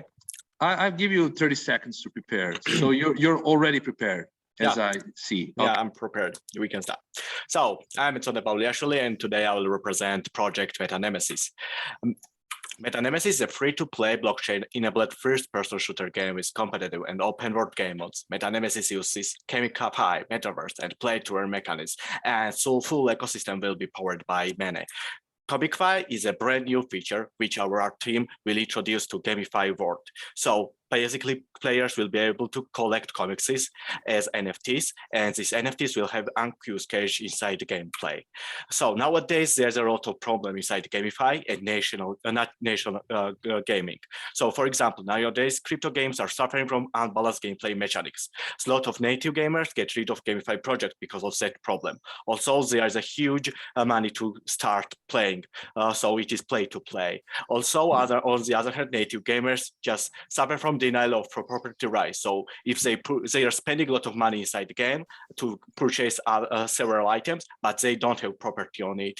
Also, the blockchain technology is very unfriendly for newbies. How we solve the problem? First of all, our game is free to play and play to earn. Also, we created algorithm, which is 100% skill-based algorithm, which help us to split weapons, characters, and skills based on how easy it is to use and not how too powerful. So in Meta Nemesis team, we say no to pay to win mechanism. Also, we are integrating Web3 authentication, which will help newbie blockchain users to integrate their blockchain addresses. And thanks to blockchain and NFTs, all the rights of property rights will be sent towards the players. A little about business model. Our game will be free to play, a free to play game with in-game purchases. Players will be able to purchase loot boxes and earn random rewards from it. Also, big companies will have an opportunity to make advertisements inside our game. And of course, thanks to NFT integration, we'll have take small fees from each transaction from in-game markets and secondary marketplaces. So because of this contribution which we are delivering, we think that we will be able to take portion of market from gamify and native gamers. As I said, full ecosystem will be powered by many, and this will be one and only blockchain-enabled token. So in the period 6 months, we built a prototype version. We made a marketplace. We made a website. We make all the needed backend and smart contracts. We build a team. We make a successful pre-seed and seed round, and we made several big partnerships. For example, with a Postred. As I said, we've covered the seed round, and right now we are at private sale. So, and as I said, we have finished prototype version, and we are going towards the pre-alpha version, which will be a first public version of the game. So, small about the team. We are co-founders. We have 5 years experience inside gaming and gamify projects, and additionally, we have 50 full-time employees from 4 different continents and 10 different countries. This is our social medias, and thank you. Thank you, Vado. We're starting with a Q&A. Belinda, you're the first one. How would you make money?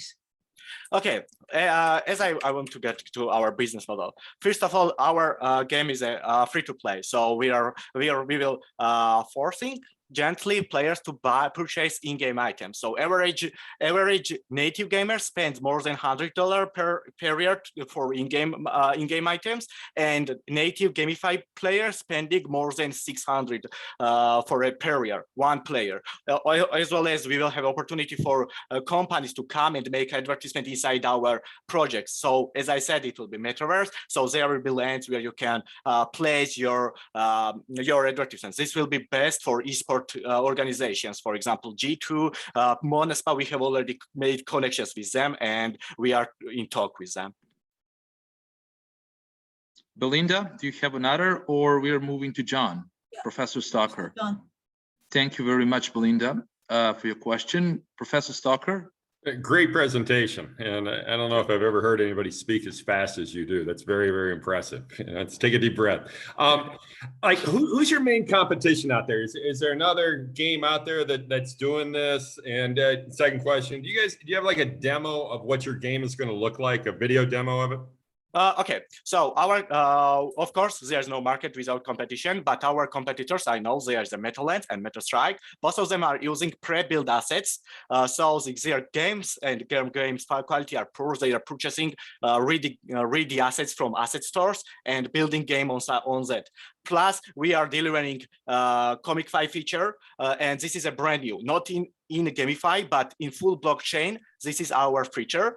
Plus, we have an algorithm which we think that we will attract new native gamers into Gamify projects. And about the second question, we finished our prototype version, so we have a fully ready playable prototype version on board, and video, of course, is ready. Okay, thank you. Thank you, John. Well, I don't see anybody else. My question would concern on something in between John's question and what you have discussed with Belinda. You're a prototype, you still don't have any traction, but do you have some idea about pre-traction? And you know, you already spoke about your beta contracts and eventually from your kickoff moment, what is going to happen, but can you elaborate that more in quantitative terms? So I will say like that. So because of the blockchain, we are able to make a public sale, and we are planning to make public sale on November, and this public sale itself will deliver us more than 5 million USD. So after that, after public sale, the product will be public, and every quarterly, at the beginning we think that we will have a 300K income until we will go on beta version, and after beta version, these numbers going higher and higher. So thanks for this one. Can I ask you, have you raised any money yet? I mean, yes. So we already finished the pre-seed round and seed round. So in far we covered 265,000 plus we have several venture studios, private investors. So we covered the seed round, and now at this moment we are in a private stage of the product. Thank you very much for your question. I don't see that. Well, there's a question from Dushan. Aside of being the startup, they can also ask a question. Dushan, feel free to ask Vado a question. Thank you. I haven't noticed on what blockchain are you deploying your tokens? Okay, so first of all, it will be Binance Smart Chain, but in 3 months, we are going to Avalanche, and we're going to make a multi-chain project. So we will gonna go on Avalanche as well. Thank you. Thank you very much, Dushan, for your question. And Vado, great pitch. And stay tuned until the end. Okay, I just want to have a really quick question. Okay. Yeah, just a really quick question. What is the use of funds? So all funds are going towards the development, because they're making a good game, which is built from scratch, are very expensive. Plus, we are trying to achieve a AAA studio quality. So all the funds going towards the development. We have not spent any money on the marketing, but yeah, which money we will take from private sale, that will be split between marketing and the development, product development. Okay, thank you. Yeah. Thank you.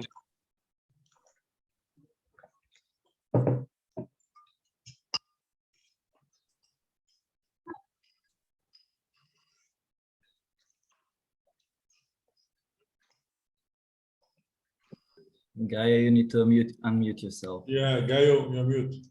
Thank you, thank you. I was speaking, but nobody hear me. So I will repeat once more. Thank you, Eric, for the suggestion. We are approaching to the end of the event. Unfortunately, the second startup that should pitch, they are not here, and we are closing it with Orderize. So Danilo, the floor is yours. Thank you. I'll give you 30 seconds to prepare. The best way is to put your presentation in full screen mode so that everyone can see the numbers and details you have prepared for us. Yes, of course. So welcome to just a second before your presentation. Judges, please vote. I mean, finish voting so that we don't stay a bit more than it's necessary if you haven't done. So I will just, before your presentation, tell which startups should be voted in the process. Just a second. Okay. Belinda, we are waiting for your assessment of a press room. Can you do it? Yeah, I've done it. You've done it. Okay. I will refresh the page. It's done. Great. Great. So we can move with your presentation, Danilo. Sorry for waiting. So feel free to pitch. No worries. Welcome to a presentation of Orderize. The team behind Orderize is myself, Danilo Chodlia. This is my partner, my spouse, the mind behind the project, and our administrative guru, Biljana. Yeah, hi everyone. And we have Milos, who is our chief technology officer and a skilled developer that works with us. Did you know that according to Croatian Employment Service, there has been 28,000 job openings in tourism alone and only 5,000 potential employees? That the weather at a popular kite surfing beach club in the South Montenegro covers about 16 kilometers on just one shift. That the food service food waste on a global scale is 30 million tons per year. Orderize is a modern, cost-effective, cloud-based business solution that enables efficient service, improves working environment conditions, and solves problems with understaffing, makes customer services always present, and modernizes hospitality industry. Orderize insights enable better food management and minimizes food waste. Our target groups are all enterprises in hospitality industry, restaurants, hotels, beach bars, marinas. A typical client is any enterprise that wants to improve their working environment condition and increase sales. Our target placement, we have just launched here at the Adriatic coast in Montenegro, but we aim for Serbia, Croatia, Slovenia, Bosnia, and Albania, but we can be utilized in any market. Our strengths are efficiency. Staff receives order directly to their point of sale. We save 10 minutes per table per company for a restaurant. We're the only digital aid in the region that is integrated with the restaurant POS system. We showcase menus with great pictures or videos and utilize faster service. We minimize food waste by precise and rational consumption of food, pricing and cost reduction, and our customers gain up to 30% revenue increase. Where we're at, as I said, we are rolling out our MVP at the moment. We have a strategic partnership with Bankom in Montenegro with their Abacus POS, and we have 200 potential clients here in Montenegro. We have a planned partnership with Petcom in Serbia, which has over 2,000 potential clients. And our next step is scaling to meet the market needs, setting up sales and onboarding organization, and further product development. Well, it's basically a digital ordering system which is integrated with the restaurant POS, utilized for restaurant, room service, hotel services, and utilizes business intelligence for food management. That would be it. Great presentation, Danilo. I haven't expected less from you.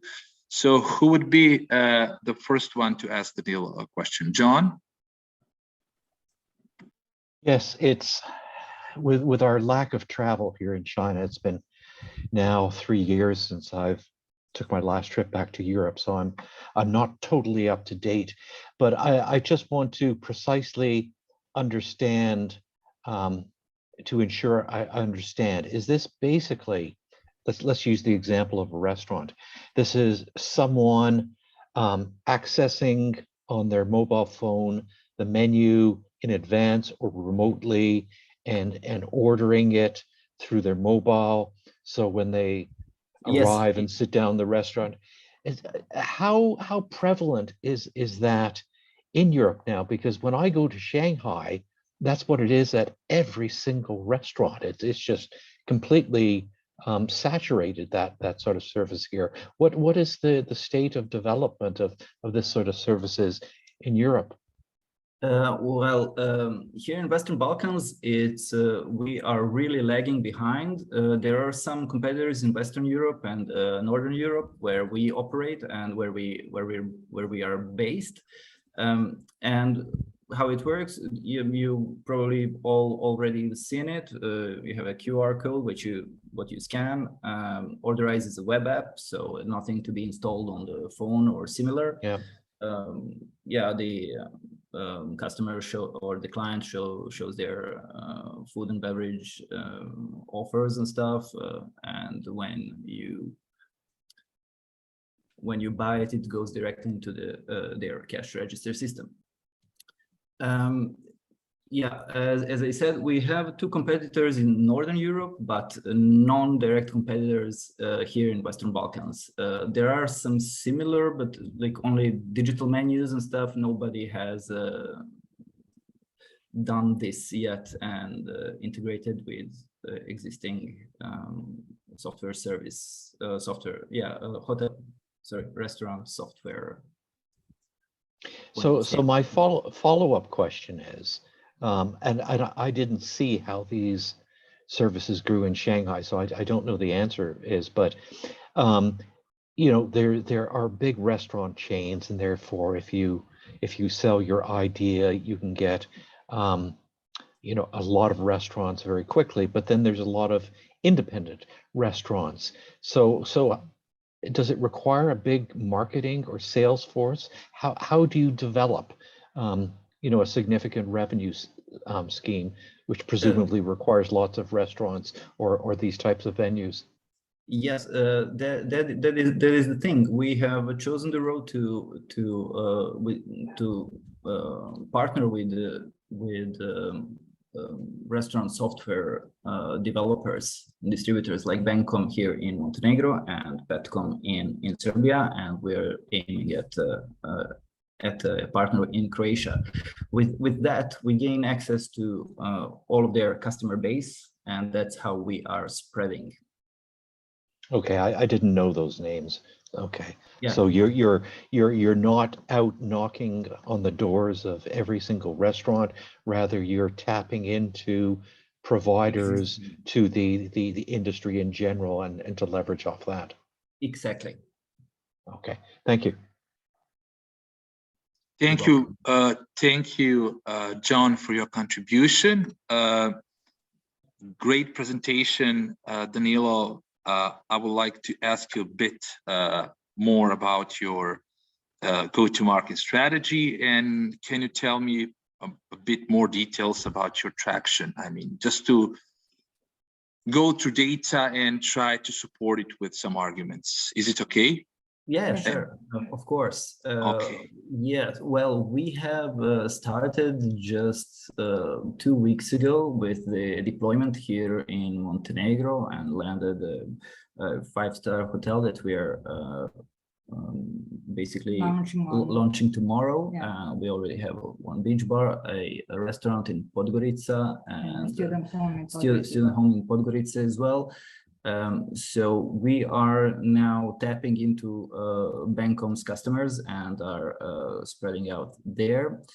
Our idea is we are aiming basically at 9 million euros in revenue within 5 years. That is our goal, which may seem conservative, but it's really realistic. But it can probably be double or 3 times that.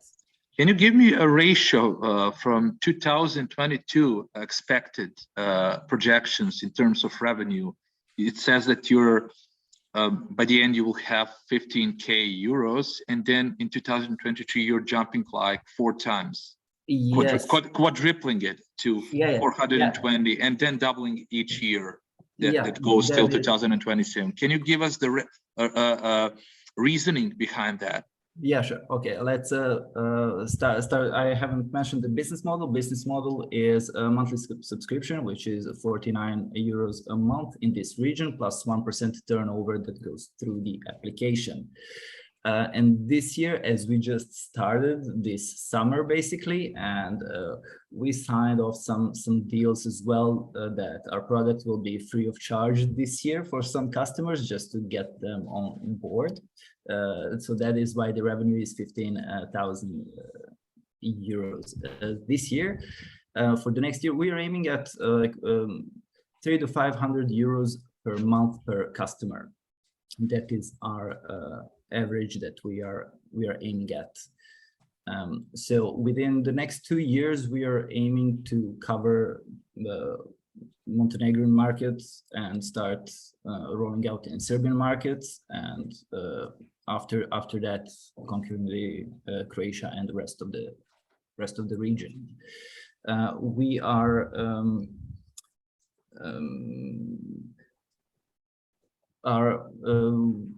neutralizing the competition by these strategic partnerships, as we are tapping in exclusive agreements with our partners. Thank you. I need to apologize to Peter because he raised a hand before of me. So Peter, the floor is yours. I'll ask additional question if we have more time. No worry about it. Thanks. I'm going to build on what John was talking about. So here in Asia, almost every restaurant has a QR code. In US, some of them do.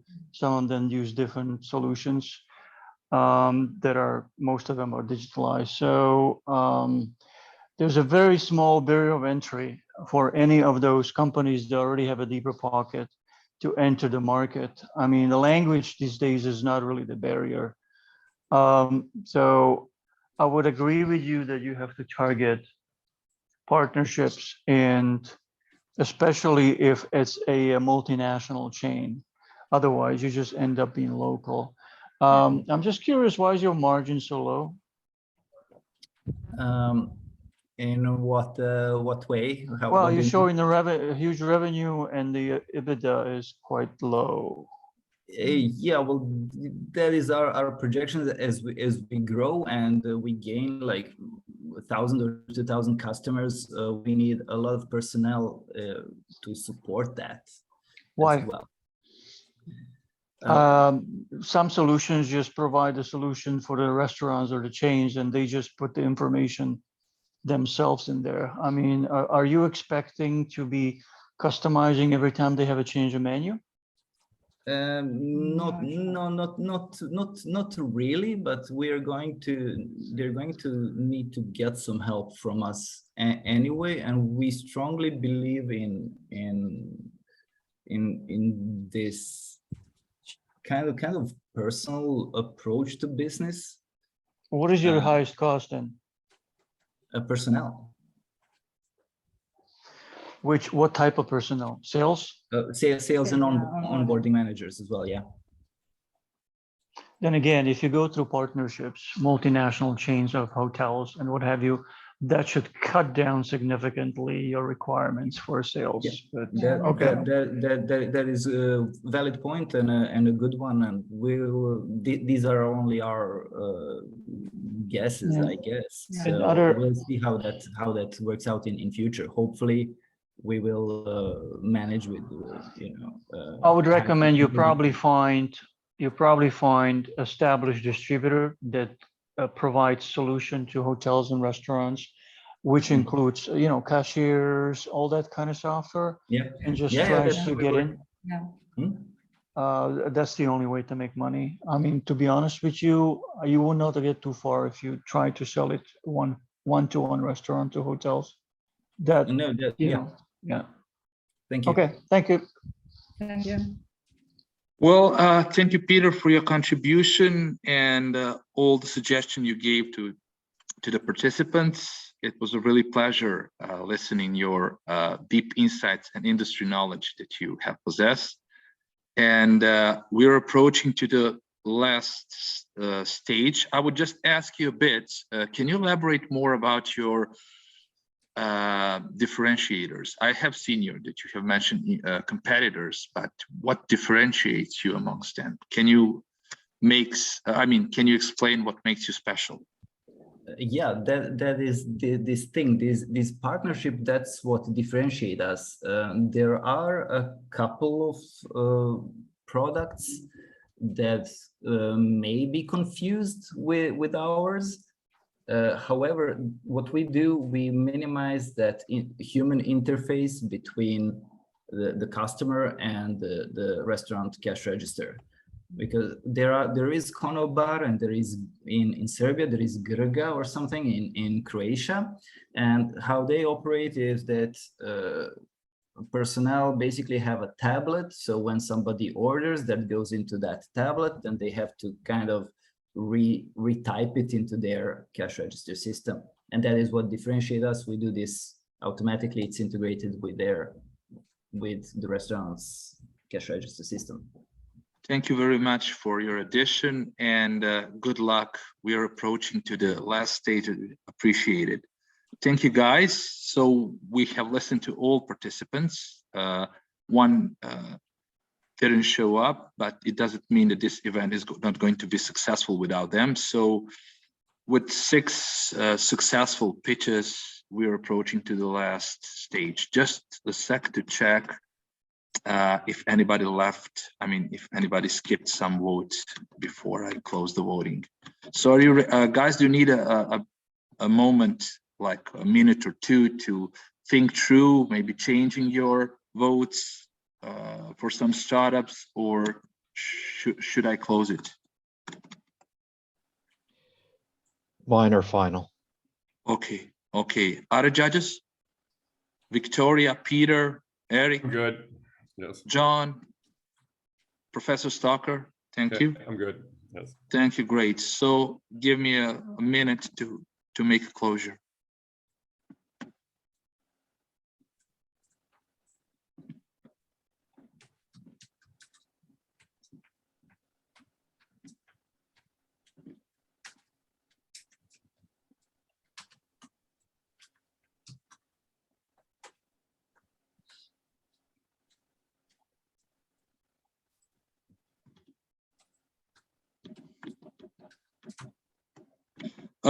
Well, it would be nice. I forgot there's also one part. If some of the judges and speakers would like to give a closing remark, some suggestion to startups and generally about the event, would appreciate it.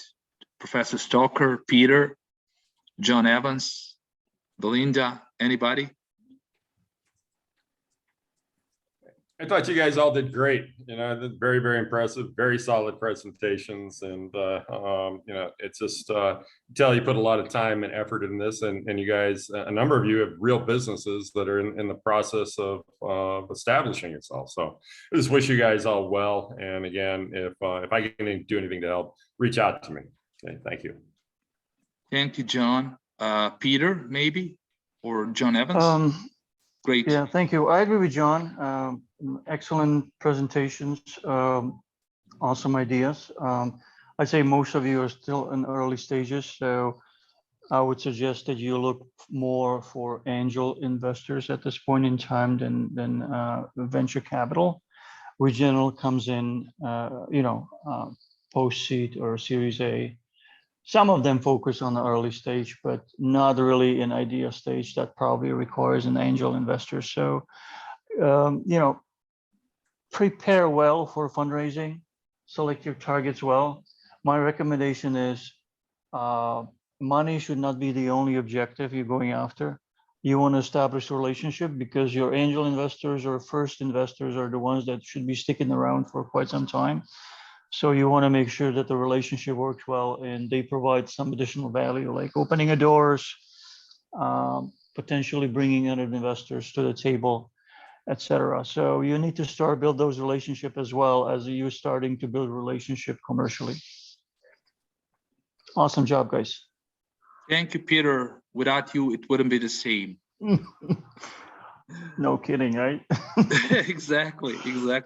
I hope next time we have a bigger pool of participants, other funds as well, even though many of them have accepted participation. But I have understanding because it's summer. Most of them are traveling to some exotic places, so there's no worry with that. We'll have others as well. So I think we have completed.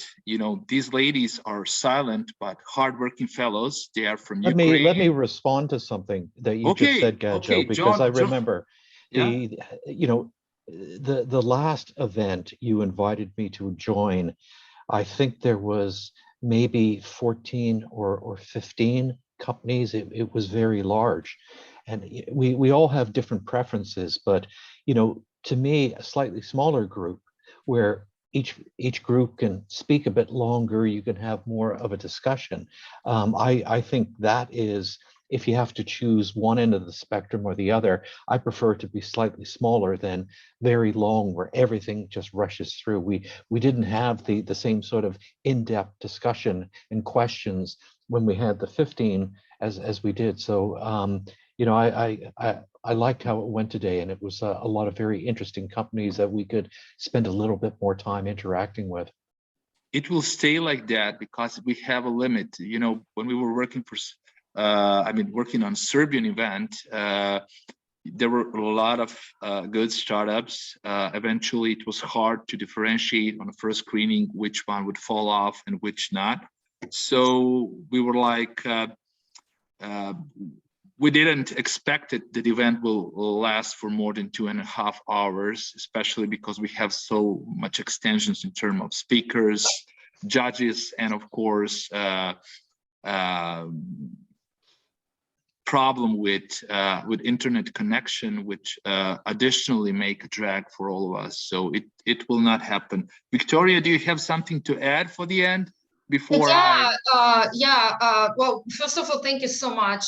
For the event is very well organized, and unfortunately, I tend to to get a bit deeper into discussion, and I know the limitations of time, pretty brutal.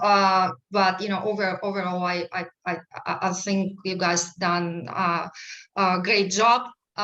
Really happy to be part of the judging team. And really quickly to the founders, keep in mind that every round of capital should provide risk reduction to eventually get to the inflection point or hockey stick, right? As I say, when demand pull exceeds marketing push.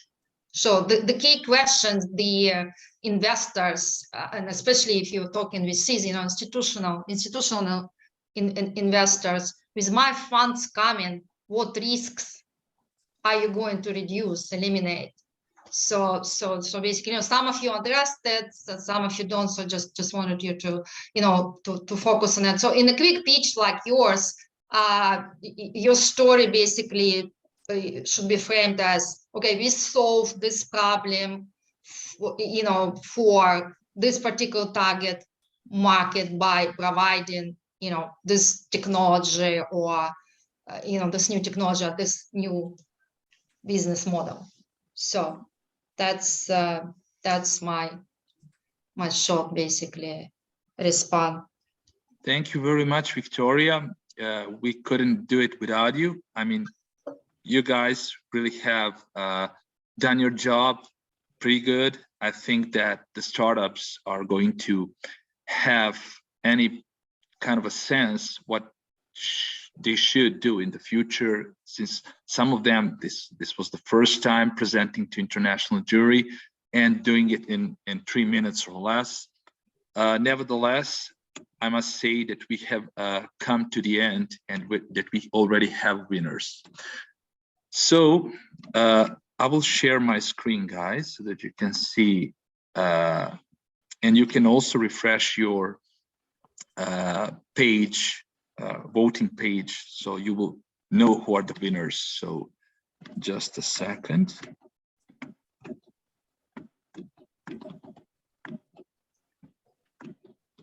Okay. And the third place goes to Meta Nemesis. Congratulations. Thank you.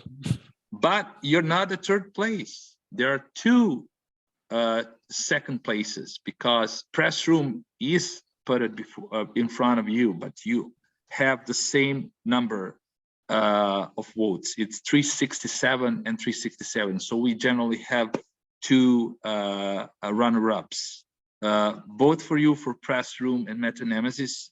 Congratulate you. So Vato, the floor is yours. You can say a bit your impression about the event and generally what you have to say.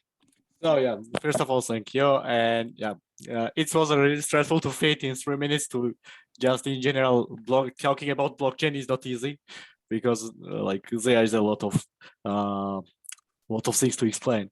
So yeah, thank you for this opportunity. Thank you for pitching today and for giving your contribution to the event, and looking forward to collaboration on future level as well. Congratulate you once more to you, Beto, and your startup. And the second runner-up, side to side with Meta Nemesis Press Room, Pete, would you be kind to say a bit about your impressions from the event and what you have to say in general? Pete, just a second to see, is he on board? I don't see him anymore. No, he's not here. Probably there's a problem with the connection. Ah, yes, he is here. He's waving at us. He's Okay. here, but we cannot hear him. Pete, we don't hear you.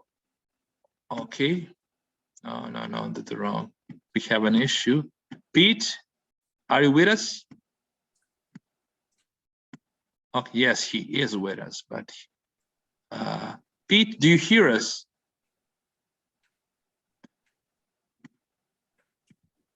I've sent him once more to unmute. Pete, do you hear us? No, he has an issue with sound. So Pete, use the sign language. Congratulations, yeah. Pete. So we are moving from there.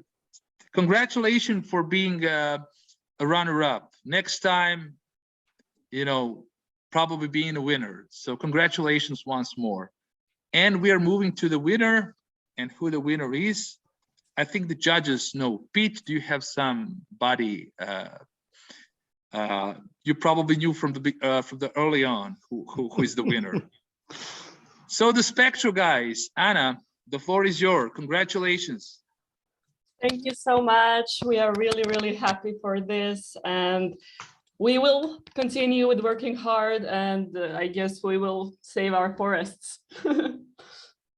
Well, it was a really tough, because for you it wasn't, because you had the highest grade. You earned impressive 4.83 average grade, which is pretty close to 5. It means that judges voted anonymously, and it wasn't a doubt at all. So congratulate you to you and your team. As only one goes to regional finals. So like in a Highlander, there can be only one for this event, and you'll be participating to Eastern and Central Eastern European regional competition, where you will meet other representatives of VC funds and other angelic investors, and potentially it will hide some reward or maybe connection with investor. That doesn't mean that you're not going to connect with the people from this event. You should do so. I advise you strongly to do this through chat if you didn't already, and connect with Peter from R3I, with Eric, with John, and anybody who can support you through the process of making your dreams happen. So guys, I wish you a lot of success to future, and my doors are always open to you. So I wouldn't add a bit about it because I think we have pushing our limits. Eventually 2.5 hours was our deadline to complete the event. Nonetheless, we were like in 2 and 20. And since we didn't have the full portfolio of applied participants, then this is it. So guys, I wish you a lot of success. All the best to the participating judges and speakers of the event, and looking forward to the next one. So take care. Thank you so much. Thank you. Bye-bye. Thanks, guys. See you guys. Great job. Appreciate it. Appreciate it. Peter, as always, blasting with your awesome questions. Ana, sve čestitke. Hvala puno. Šta da kažem, sad smo prešli na srpski, svi su pobegli, tako da ostali su samo Srbi. Eto, u principu, što se mene tiče, moja vrata su ti otvorena za sva pitanja. Sledeći nivo će biti malo teži, u smislu neće biti ovih sloboda koje sam vam ja pružio. Znači, nije svima bilo 3 minuta. Puštao sam ja i na 3,5 i na 4 dok god niko nije završio, obzirom da nismo imali pun frame od 10 startupa. Znači, dao sam vam šansu da se izvežbate. Iako su se neke sudije meni ovde u prepiskama ljutile manje više, ali who cares, you know, ja radim za vas, tako da meni je u interesu da vi odete što bolje pripremljeni na regionalni event i uzmete neke pare i neku nagradu na kraju krajeva. Sledeći put, inače smo dobili podršku od vlade Crne Gore, lično nam je Dritan poželeo sve čestitke i ministar ekonomije. Nažalost, nisu mogli da prisustvuju zbog svojih obaveza. Dritan je bio u Beogradu, tako da zbog svog gustog plana on je baš želeo da onako bude u uvodnom događaju. Što se tiče ostalih, trebalo je bude prisutnih ljudi iz Montenegro promotivne agencije. To je kao što je kod nas u Beogradu SIEPA, odnosno razvojna agencija, ali opet zbog nekih putovanja i nesigurnosti da li će moći da prisustvuju događaju, oni su ipak na vreme otkazali. Tako radujemo se svakako sledećem, koji će vjerojatno biti možda ne za 3 meseca, obzirom da moramo da skupimo novi pool startupa. Vrlo verovatno će biti u hibridnom formatu sa mojim i Sanjenim prisustvom u Crnoj Gori, gde će biti prisutni i državni sekretari, što Ministarstva ekonomije, moguće i ministar i naravno premijer, pa bi taj događaj verovatno i poprimio neku drugačiju konotaciju. Tako što se vas svih, žao mi je, Danilo, ja da mogu, ja bi poslao i vas u neko drugo finale, ali... Ne, sretno, Ana. Zaslužena pobeda Spektra, odličan produkt, stvarno. Da, super prezentacija, srećno, pokidaj. Mislim da imate blistavu budućnost, definitivno. Hvala vam puno, stvarno znači nam podrška sa svih strana, pogotovo jer smo odnedavno u ovome mladi smo, tako da čeličimo se. Samo hrabro i put uspjeh je zagarantovan. Sve čestitke, dobri ljudi. Ana, tebi još jednom od srca čestitam i naravno, pored mene bit ćeš kontaktirani od predstavnika startup mreže oko pripreme, ali na moju pomoć računaj, obzirom da ću ja verovatno biti jedan od sudija na tom događaju, tako da gledat ću da te pripremim na konto onih učesnika panela, na koji način da pičuješ, na koji način da skreneš pažnju određenim VC-evima da bi, eto da kažem, napravila neki proboj. Čak i da ne odeš dalje, poenta je da se pokažeš na taj način da oni tebe zapaze. Jer to je u stvari cilj ovog događaja, da ti uđeš s njima u kontakt i da oni investiraju, što ne znači da Peter Hlavnička neće već te kontaktirati na kraju događaja, obzirom da su skoro sve sudije ocenili sa najvišom ocenom. Tako da, sreće, order eyes, što kažu, nadam se da će sledeći put biti, što kažu, bolje. Ja sam svima dao iste ocene, svima sam dao 5, obzirom da ste moji, ali to nije dovoljno da svi prođete dalje. Tako da, što se tiče drugih sudija, ja ne mogu da utičem na njih nikako, ali dobro je da su svi dali svoj doprinos. Ja verujem da ćete biti kontaktirani, neko skorije, neko kasnije, ali svakako se povežite preko LinkedIna i nastavite komunikaciju, budite uporni. Hvala puno. Nema na čemu, sve najbolje, bit ćemo u kontaktu, povezani smo i idemo dalje. Za svaki drugi događaj u okviru startup mreže ili neke druge inicijative, ja ću biti slobodan da vas kontaktiram i da vas povežem i naravno da vas predložim za učešće. Hvala. U kontaktu smo. Sve najbolje. Prijatno. Pozdrav.